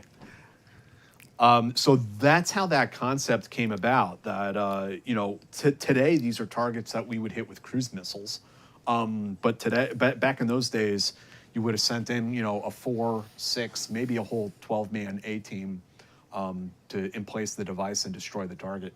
And how long was that school for those guys to learn what they needed to know? There were some basic courses that they could go to down at Fort Belvoir. Then they did a lot of unit training. Most of it was unit training. And then there were the technical inspections, which were hellacious and nerve-wracking, where testers from the Defense Nuclear Agency and others would come down, and you had to walk through arming the device, rendering it safe, like doing like a functions check on the device. And if you screwed one screw an eighth of an inch further than it's supposed to go, you fail, and your entire chain of command was getting fired. Like, Wow. Done. Yeah. Wow. Yeah. So how much time so how did Greenlight fall into the normal like SF company or SF battalion? There would be, as I can tell, in each group there would be a couple Greenlight teams. Okay. And usually it would be the scuba teams or the Halo teams, or in some cases you had guys who were both Halo and scuba. Did they have was it a collateral duty or was it a dedicated It mission? was a dedicated mission that they did, and it was it had some status behind it. It was a cool elite thing. It was a job for seasoned guys who were proficient at their job, and I mean, it was also high stress. Sure. I mean, like we look at it today and we can like joke and laugh about it. But one of the takeaways for me from the book was when you talk to these guys, they were deadly serious about this mission. Like they were totally serious. And if they were told to go, they would have gone. Yeah. Yeah. It's the ultimate sensitive item. Yeah, no shit, You man. do not lose that. Can you imagine that online? Like, There are some funny stories. So I don't know for a fact that I have ever spoken to a Green Beret who handled a live device. During the training, I mean, you're having guys doing these crazy training exercises where they're jumping in and stuff like that. It's an inert trainer that they're going. There's no fissile material in it. The company or the group commander would have to go to the nuclear bunker and inspect the devices like every 6 months or whatever to make sure they're actually there. It's like some accountability thing. But I can't say for a fact that I know a Green Beret that actually handled a live device. But there are some pretty funny stories. I mean, even the inert trainer, they were authorized deadly force to prevent it from being lost to enemy or otherwise. So whoever jumped it had a loaded 45 with them. So they had actual like demo, or what do you call it, like dummy devices. Yes. I can't. I'm assuming that the Soviets also had bizarre plans like this. We call them bizarre now, but like. Yes, there are all sorts of like questions about that. And there's also some people who served on these teams feel that they were more of a psychological operation than anything. Like it was a way to get inside the minds of the Soviet military planners. As I just said, these guys were totally serious about going to do it. But like one person I know who's 10th group, he was in Europe looking at their green light plans. And when he became like a company, or maybe he was like a battalion S3, he got access to all the targeting packets and was able to see all of them, you know, in detail. And he was like looking at them and he's like, they are very interesting. That was, what was Bill Blevins? We had him on the show. okay. Yeah. Yeah. But his point was that those targeting packets to him looked like they were not written by anybody who had any clue as to what a special forces team can and can't do and what's realistically feasible. Right. And so his hypothesis was that this was mostly a psyop. But I'll tell you what, I mean, this is a hell of a lot of time and money to put into something that's just a psyop. Right. Yeah. Yeah. No, it's fascinating. So, with the guys that you spoke with, was this also an in extremis like measure? Was there ever a time when they actually thought the balloon was going up for them? Oh, hell yeah. There were all kinds of weird things that happen where these guys would get called in the middle of the night, like their pagers go off at 2 a.m. and they come into work and they're told, okay, start working on, you know, targeting packet X, get ready for airborne insertion, and like no one's telling them if this is real or not. Right. And in some cases, these guys they're getting issued live ammunition. They're like, holy shit. And like they'll like attach it to some stuff like they'd hear on like CNN or whatever, like, you know, something's popping off somewhere. They're like, oh shit, like this is for real. Yeah. And then all of a sudden, you know, XO would come in and be like, everyone go home. Index. Yep. Am I the only one that feels like this? It's just maybe like not a good idea to have nuclear weapons at that level. That definitely occurred to people. I guess were they the ones that had they have the detonators? They would be programming into the timer the time. Now there are conspiracy theories on the teams that they would like just go off the second you like program, that it's just going to go off in your face. I feel like even submarines and other of the triad. We have the nuclear triad, and this is like the nuclear. There's like another leg now. Yeah, well, I think there probably was some consternation about the idea of having, you know, a 23-year-old E5 or E6 running around with a low-yield nuclear weapon. Well, not only that, but from the time that they deploy, let's say they fly over somewhere, they jump, they're probably not jumping right on the X, right? So they're moving to the X. It's like have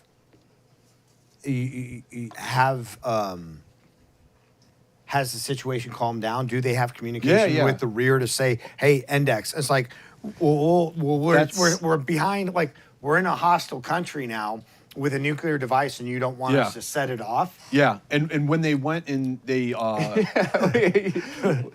Can you what do you call it? You can't destroy the device, Right. Yeah. and they would have to throw a get thermite grenade on they it. would have to get like a burst encrypted message given with a fire code Right. before they armed it. Right. And but that's a great point, and you're totally on target there. That again, so we work from the assumption as Americans, like, we're not going to initiate nuclear World War III, right? Right. So what does that mean? We're waiting until the Soviets do something. Okay, so they do something. Now we have to recall our guys, get them issued their equipment out. Then they have to get on a vehicle. They have to go out to a bunker. They have to draw the weapon. And then they have to go out to an airfield and get on an airplane. Sometimes we're talking about crossing international borders just in this part, Right. between NATO countries. Get on an airplane, fly somewhere, get inserted. By the time they get there, is their target even valid anymore? Right. Like, Right. So these are the kind of questions that come up, like why this seems like kind of a Dr. Strangelove sort of mission. Sure. I mean, think about the deployment of somebody like that during the Bay of Pigs, right? Like, how close were we to launching an attack Close, on Cuba during the Bay of Pigs? So those guys would have been launched way before the decision was ever made. Yeah. And then now what? You've got a scuba team who just crawled up on the shore of Cuba. You know how comms are, Yeah, and how it's do you like, get recalled? Yeah, so it's like, so what are they now? They're and I don't know if those guys were ever even were in existence or even thought of during the Bay of Pigs. Not during the Bay of Pigs, no. But this was an interesting thing that came out in my research, is that the presumption is that the targets are in Eastern Europe, right? Well, I found out that we had targets in Panama, Cuba, North Korea. Like, this was a global thing. The Trans-Caucasus Mountains, like anywhere. Like if World War III broke out, we were looking at turning off parts of the world. Right. Like, we're like potentially blowing up the Panama Canal, blowing up the largest dam in Cuba. There were contingency plans for all of that. That's crazy. That's legitimately like shooting yourself in the foot. So you want to hear a crazy story about like how close did we get? There's one incident. It was ODA 745 in 1983. They got called up. They get called up a lot for these, like, come into work, alert. So they come in like they have many other times. This time, they're getting issued live ammunition. They're like, what the fuck's going on here? A Jeep comes out. This is on Pope Army Airfield out of Bragg. Jeep comes out onto the tarmac. Armed guards issue them a device, the SATM. It's called a Special Atomic Demolition Munition, is what we've been talking about here, the SATM. And this doesn't have any of the inert training stickers on it or anything. And they'll, like, prep it for airborne insertion, so they got to rig it up and everything. A C-130 comes in and lands. The ramp drops. And two literal MIBs, guys wearing black coveralls with no rank, no insignia, no names, step off the plane. They announce, we now have operational control. They get the team rigged up, ready for a combat jump. They get on the airplane. The team's like, where are we going? And it wasn't until they were in the air for a few hours that the MIBs informed them of what their target was. They were very familiar with the target.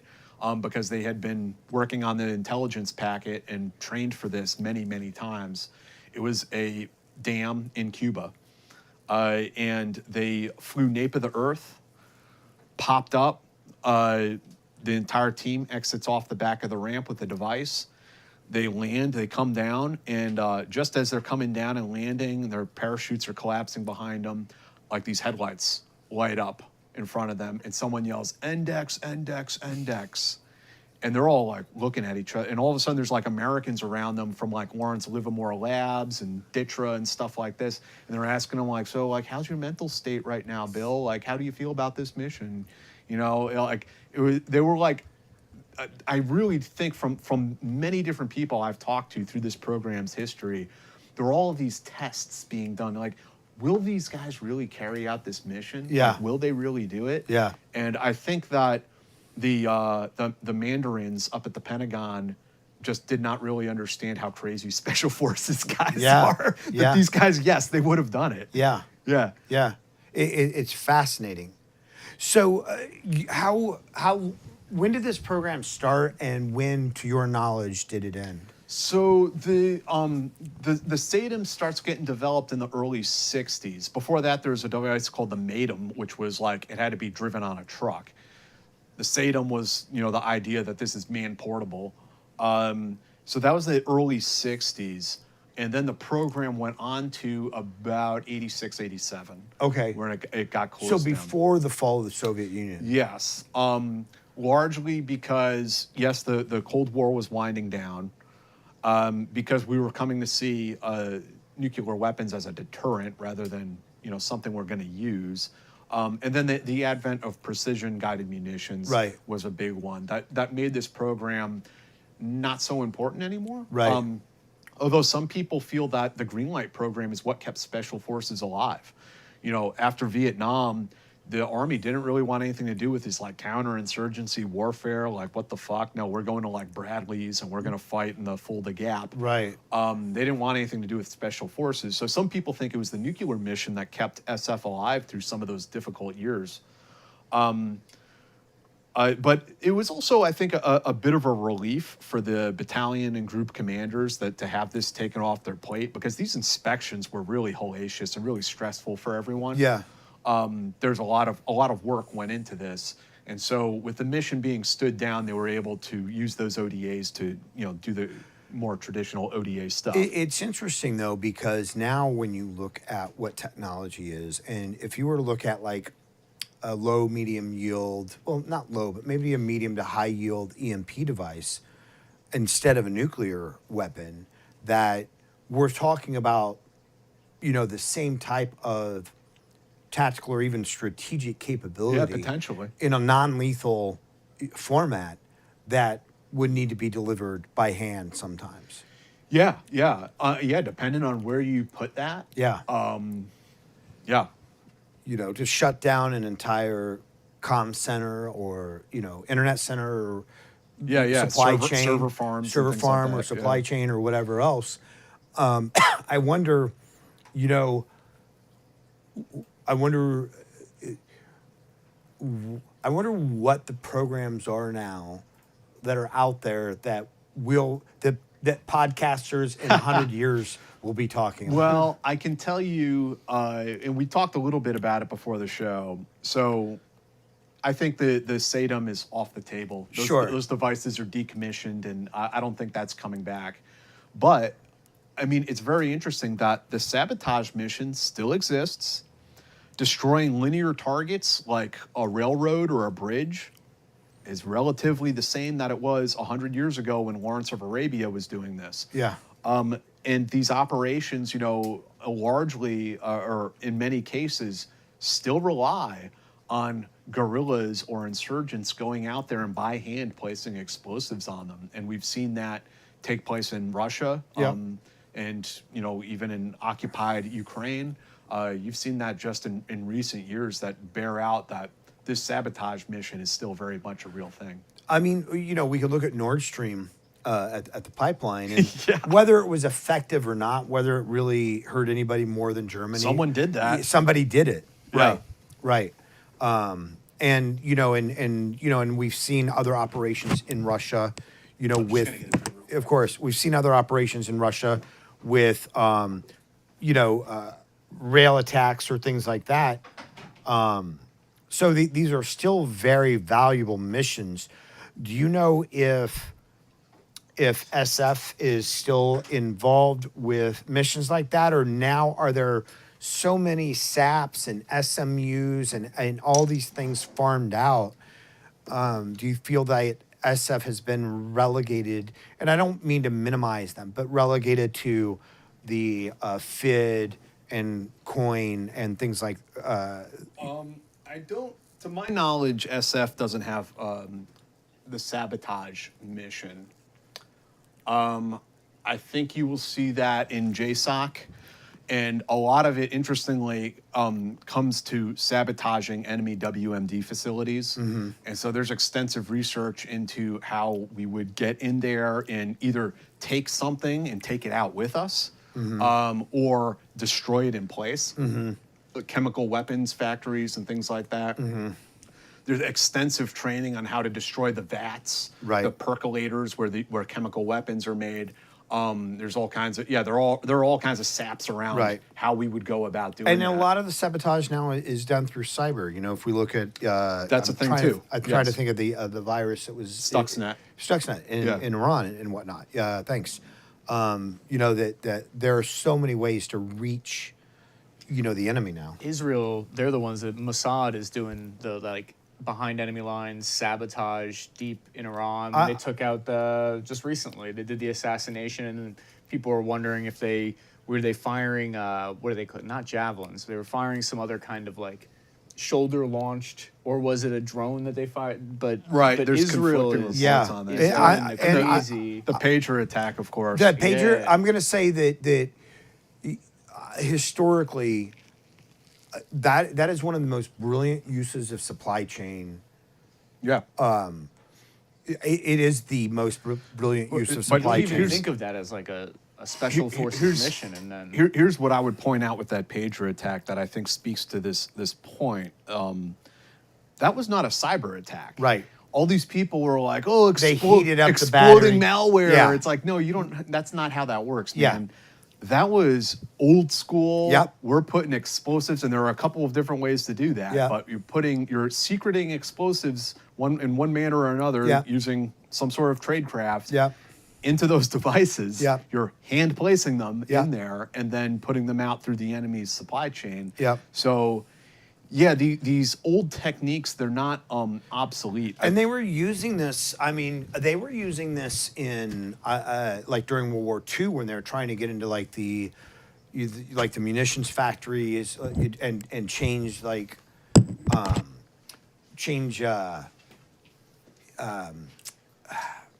just the tolerances. Like you know, oh, yeah. Well, I mean, in Vietnam they were using it in seeding enemy that was ammunition. caches. eldest son, and then there was my dumbass during the war on terror in Iraq, where I was shooting SVDs, and I found a box of ammunition. It's 7.62 by 54 light ball. It has the silver tip to it, and I fired the gun, and the round, some smoke comes out of the chamber.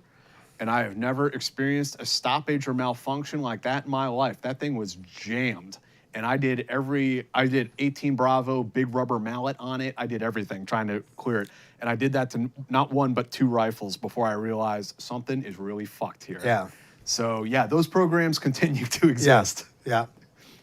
Well, I'm glad that they didn't use lethal means. Well, yeah, exactly, right? And I bet that's what they were thinking of. Like, this is eventually going to find its way back to friendly forces. Yeah. Yeah. Would the ammo have been messed with? The ammo was spiked, yeah, 100%. Yeah. So, any last thoughts? Anything? I know that there's a lot in the book that we did not cover, but I want people to read the book also. We covered a lot, and I appreciate it. Thank you guys for paying so much attention to it and having these kinds of questions. Like, I get really excited talking about this stuff. I love these type of stories. They're really cool. So We Defy came out today. Get it. It's available on Kindle, Kindle and Amazon. You can order it softback or the paperback's going to be out in a couple days. Okay. So this is Monday. It should be out by the end of the week. Okay. But We Defy, the lost chapters of Special Forces history, really fascinating. I mean, it's such a great nerd project. Yeah, absolutely. You know what I mean? It's such a great sort of like, it would take somebody like you who has an interest in these areas that are rarely talked about and not really known to go in and really. I hope that it really is like value added. I'm not rewriting some other work or doing stuff that's redundant. Right. Like I think, and I hope this like actually adds to the history. It 100% does. Yeah. I mean, it 100% does. It's mostly, most of it is primary source research. I probably did like close to 100 interviews. Yeah. Over the course of that. No, it's fantastic. And if I have my email address is in the book. Like if there are any gents out there who feel like there are some other lost chapters of history that I didn't quite cover, and you would like to see me, spend some time on, there could certainly be a volume 2 to that book. I mean, I know there's lots of other stuff out there. Yeah.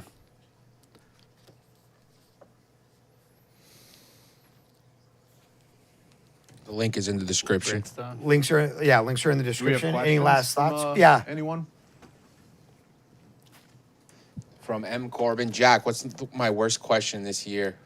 Chris, how does it feel to get hunted by the Ruskies?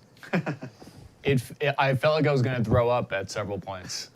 I was very, very. There was a couple of moments where I was like, I made a mistake. I've made a mistake. I've made an awful, terrible I wasn't used to riding around in unarmored trucks. I'm usually in the Striker, and you're, you feel safe because you're supported by this giant.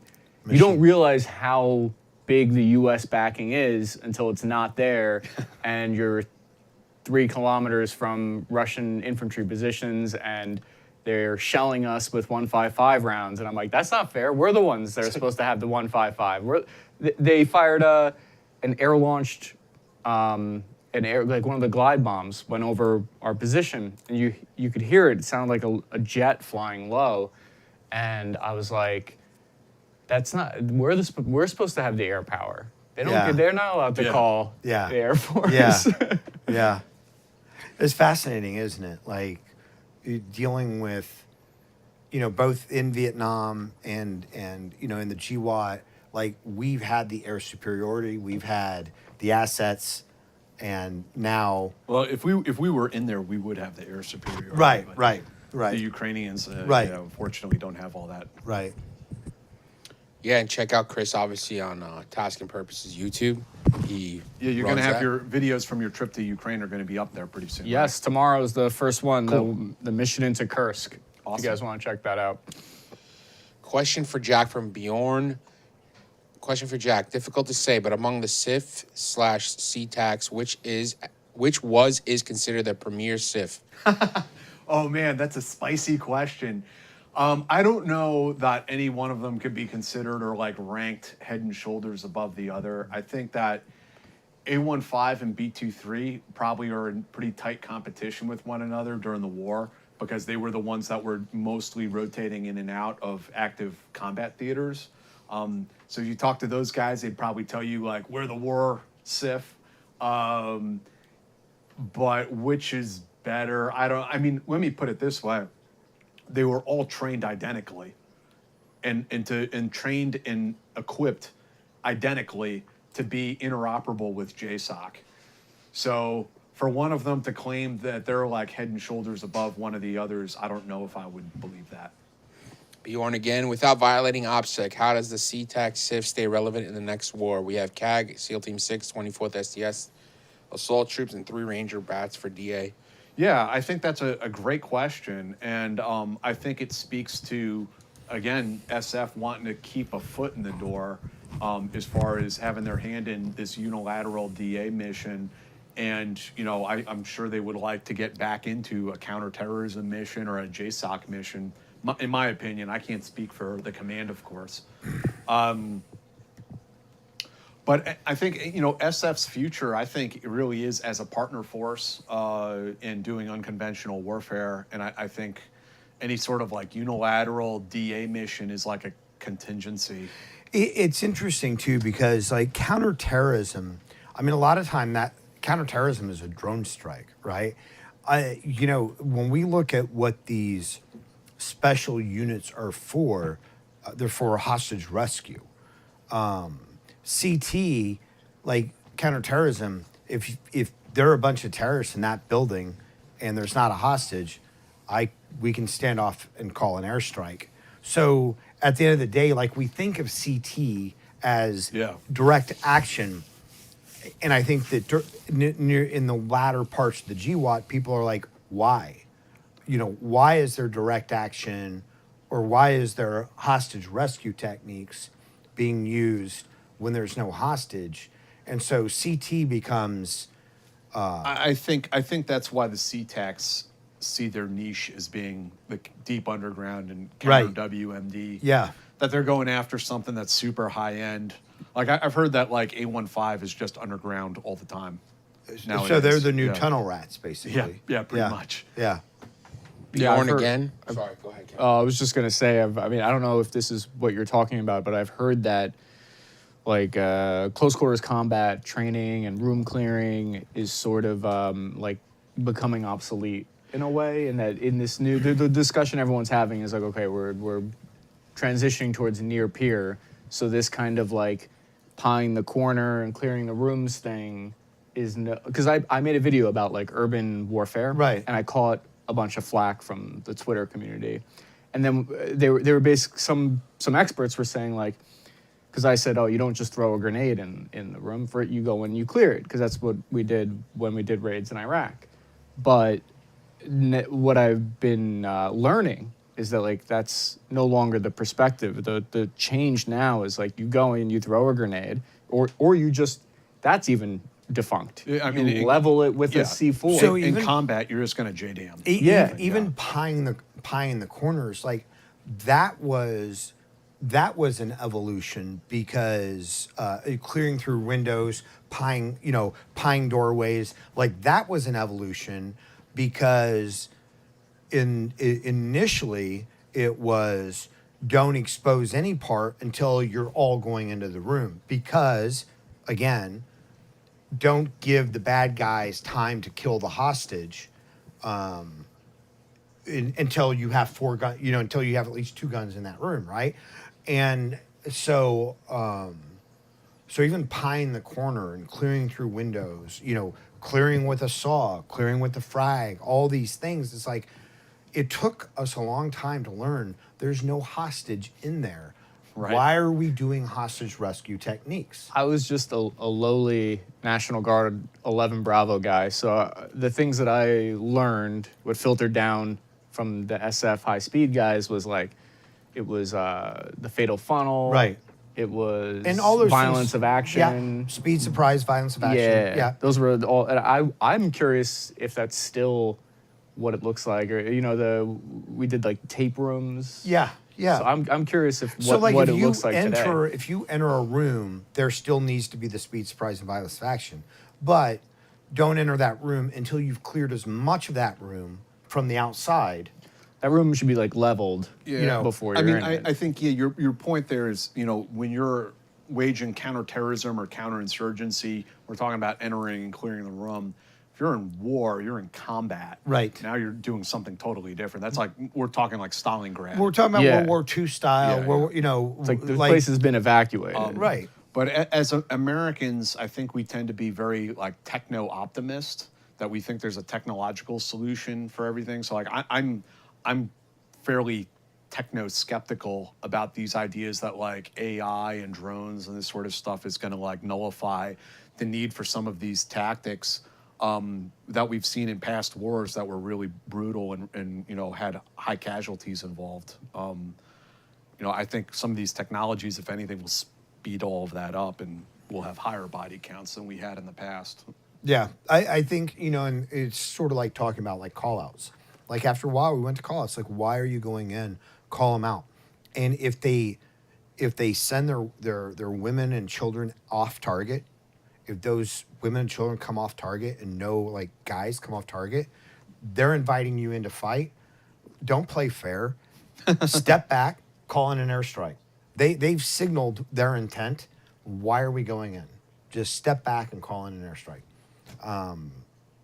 It's a mindset shift. Yes, and it's an ego shift too, because there's that idea of, I don't want to say fair combat, but there's the idea of, going in hard, schwacking the dudes. Well, my handguns are in effect now, but schwacking the dudes, But thing is, like, there's no hostage. Why go in?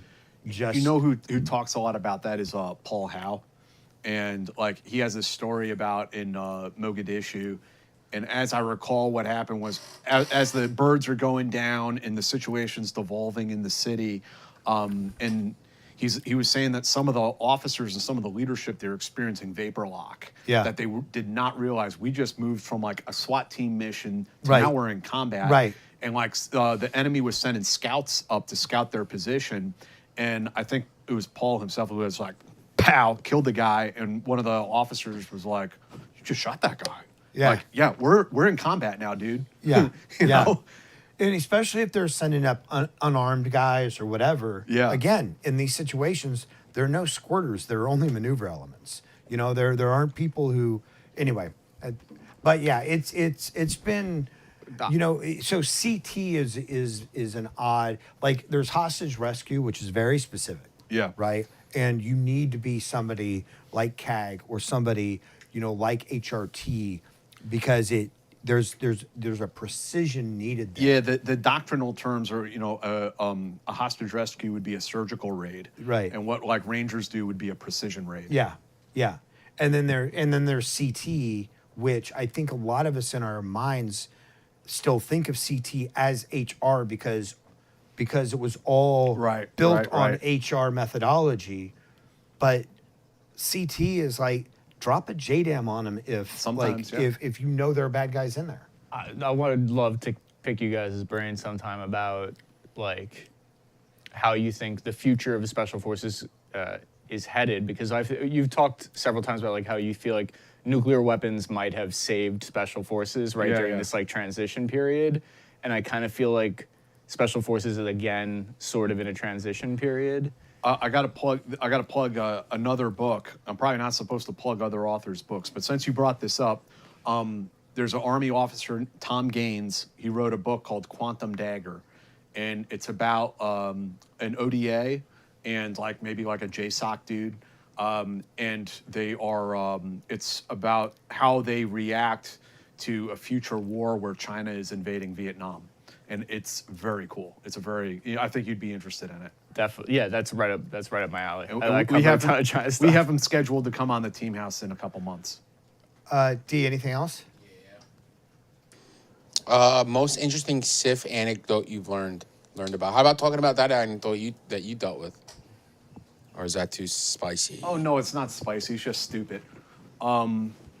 SIF anecdote. Okay, here's a great story about Sephardic. It was a SIF team from, I believe it was the guys from Okinawa.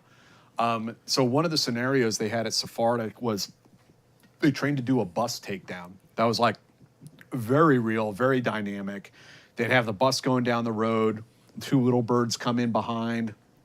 I think the TTP at the time was like to set off a demo charge in front of it or something like that. And then the birds come in and land. The guys come off the birds and like they're smashing windows, throwing bangers in, going in there and clearing the bus. So at Sephardic, the students, these guys from Okinawa, they went and did that. They were, you know, the little birds come in and the whole thing goes down like clockwork. Like they did exactly what they were supposed to do. And then they come to realize that this isn't the bus they were supposed to hit.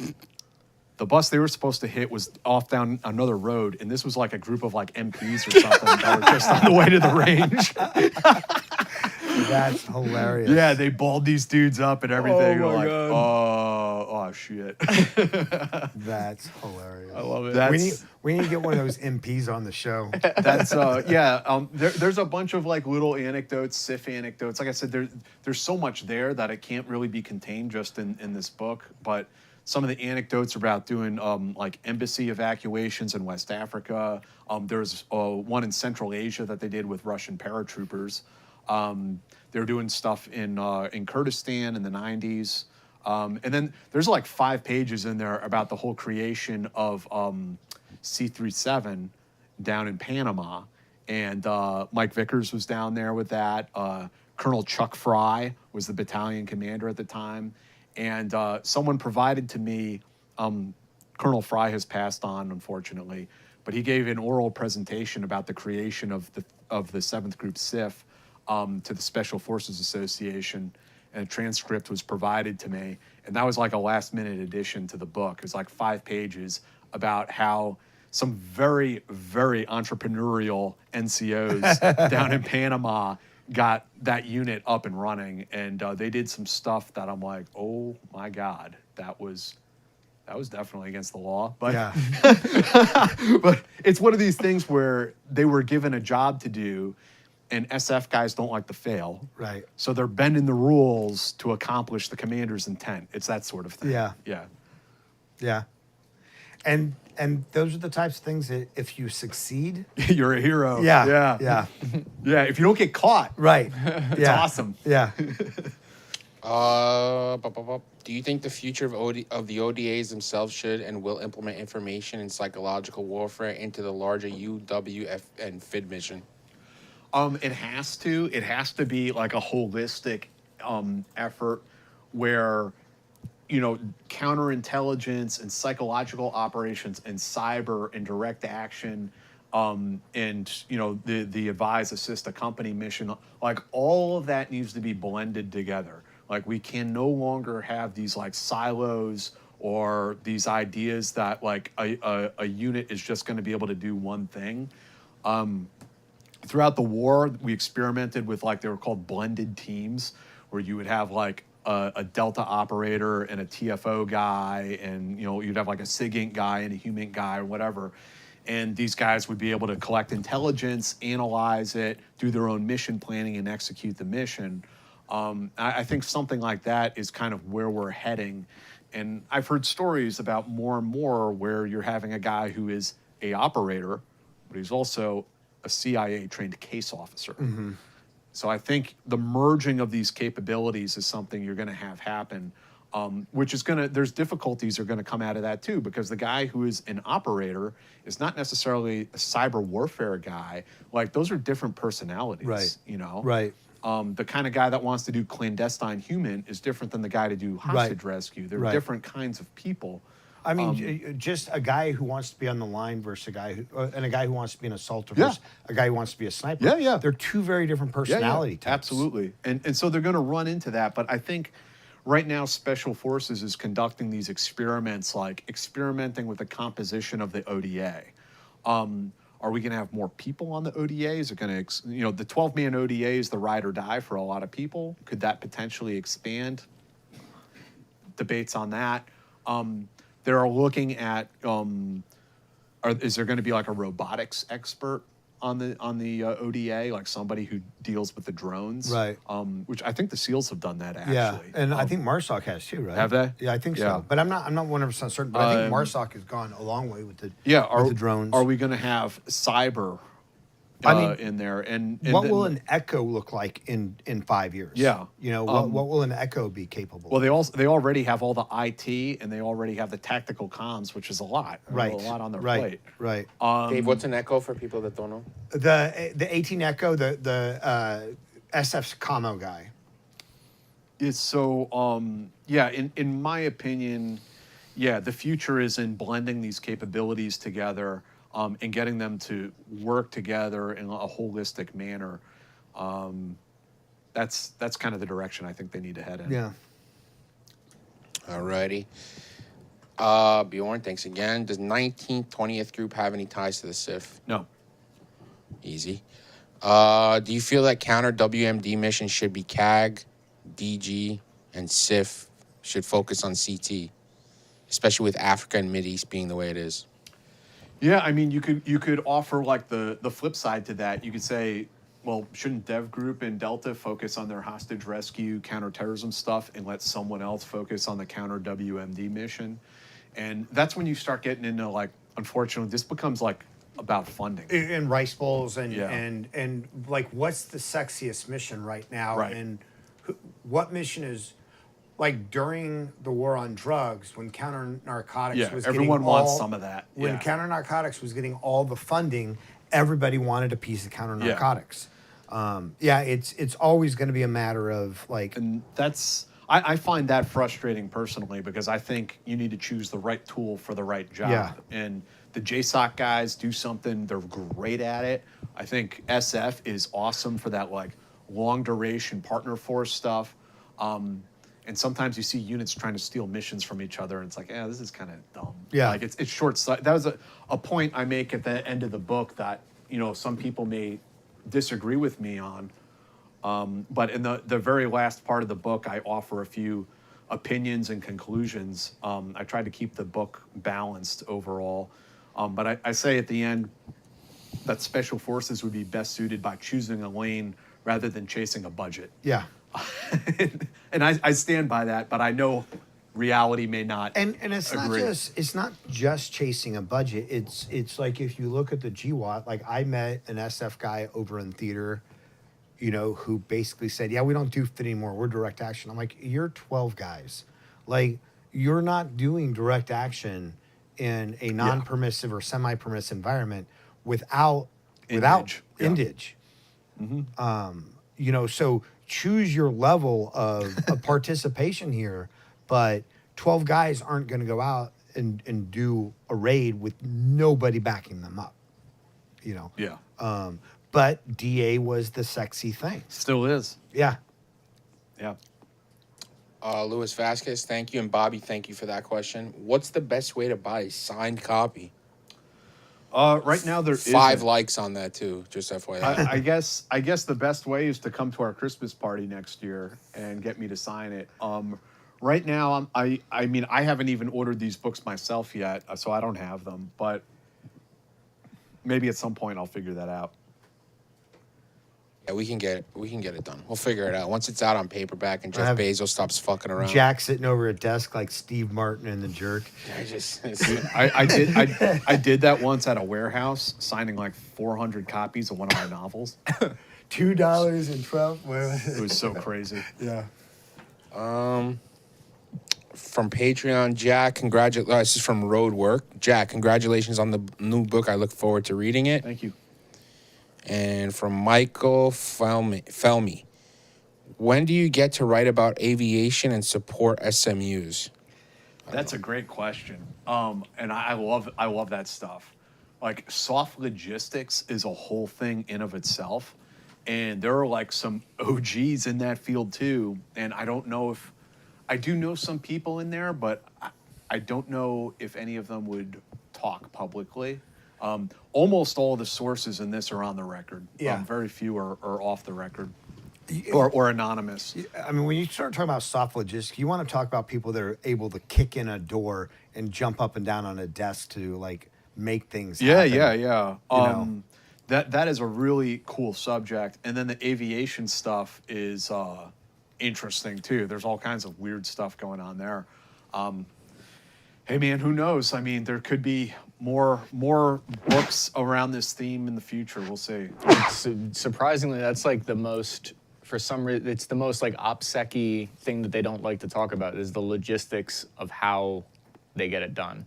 That's like the part that I found when I interview people and talk to different unit, they'll tell you everything about how they make things go boom, but when you ask about Where does the boom come from? yes, Yeah. they will not Yeah. tell you. Big Army logistics is not really classified per se, but in SOF, the term you will hear is discrete logistics, and yeah, they get a little sensitive about that. No more questions. Cool. Wait until you do some research on some venture capital firms out there owned by shady characters, right? What do you mean? In terms of like, oh, we're investing in, innovative technology, emerging technology. It's like, yeah, where's your money come from? Investors. Yeah, no, that actually, it's funny that you bring that up because there like actually are concerns like, no, really, where is your money coming from? Yeah. Yeah. Are we developing this for another country? Like, what's going on here? Yeah. Yeah, so thanks guys for all of these questions. And yeah, like I said, I love talking about this stuff and I'll talk your head off all night.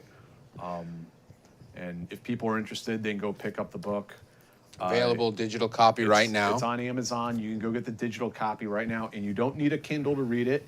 You just need the Kindle e-reader app on whatever device you prefer. And you can read That's the how book. I got it. I got it on Amazon. There you go. Yeah. The Kindle. And the paperback will be out in a couple days. Hopefully by the time most of you hear this podcast, it'll be out already. And Chris, welcome Megastar, back. Megastar YouTube. Thanks for having me, guys. Yeah. Thank you so much. And really appreciate where it. and you're going to start laying out your adventure to Ukraine tomorrow? Yes, or? tomorrow's the first episode. The Kursk going to Russia, and then the week after that is we're following an FPV drone team, and then Foreign Legion team. Very Awesome. excited to post that stuff. Yeah, I'm Yeah. looking forward to seeing it Yeah, myself. me too. It sounds cool. For sure. Yeah. And thanks for coming all the way down. Yeah, man. or Of come Of course, all the no, way I over love coming here. to help with this interview. Totally. And on Friday, we'll be back. We have actually, this is kind of unique. We have a couple academics coming in studio, and they did a big study about partner force operations. And one of them's coming back from Ukraine today. So he's coming right out of the field. So we'll have those two guys in studio. Fantastic. Plug here too. Eyes On podcast. It's got its own channel. Hit the subscribe there. Tomorrow we have a South Korean general coming on to talk about what went down with the martial law. Yeah, check it out. Oh, Link is in the watch description. that. Subscribe to our Patreon to get all these episodes ad-free. And early too. Yep. Is there anything else? Buy Jack's book. Do it. It's 10 years of work, for God's sakes. He's made us read it multiple times and tell him how good he is. Please buy the book. Mark, I was on Mark's podcast, Mark Polymeropoulos, and he described me as something like atypical warrior poet or something. I'm like, what the fuck are you talking about? Isn't that what everyone? That sounds so postmodern warrior. Thank you, but And, no. and we will have Jack on to read some of his poetry. Dude, I have done a few book events in the past, and I refuse to do book readings. I will not read from the book. I'm just not doing it. It's so lame. I'll talk about it all day, but yeah, exactly. Speak to me, Daddy-O. Get a little bongo in the back. The Sith. All right. Bye, guys. All right. Later. Thanks, everybody. Thank you, guys.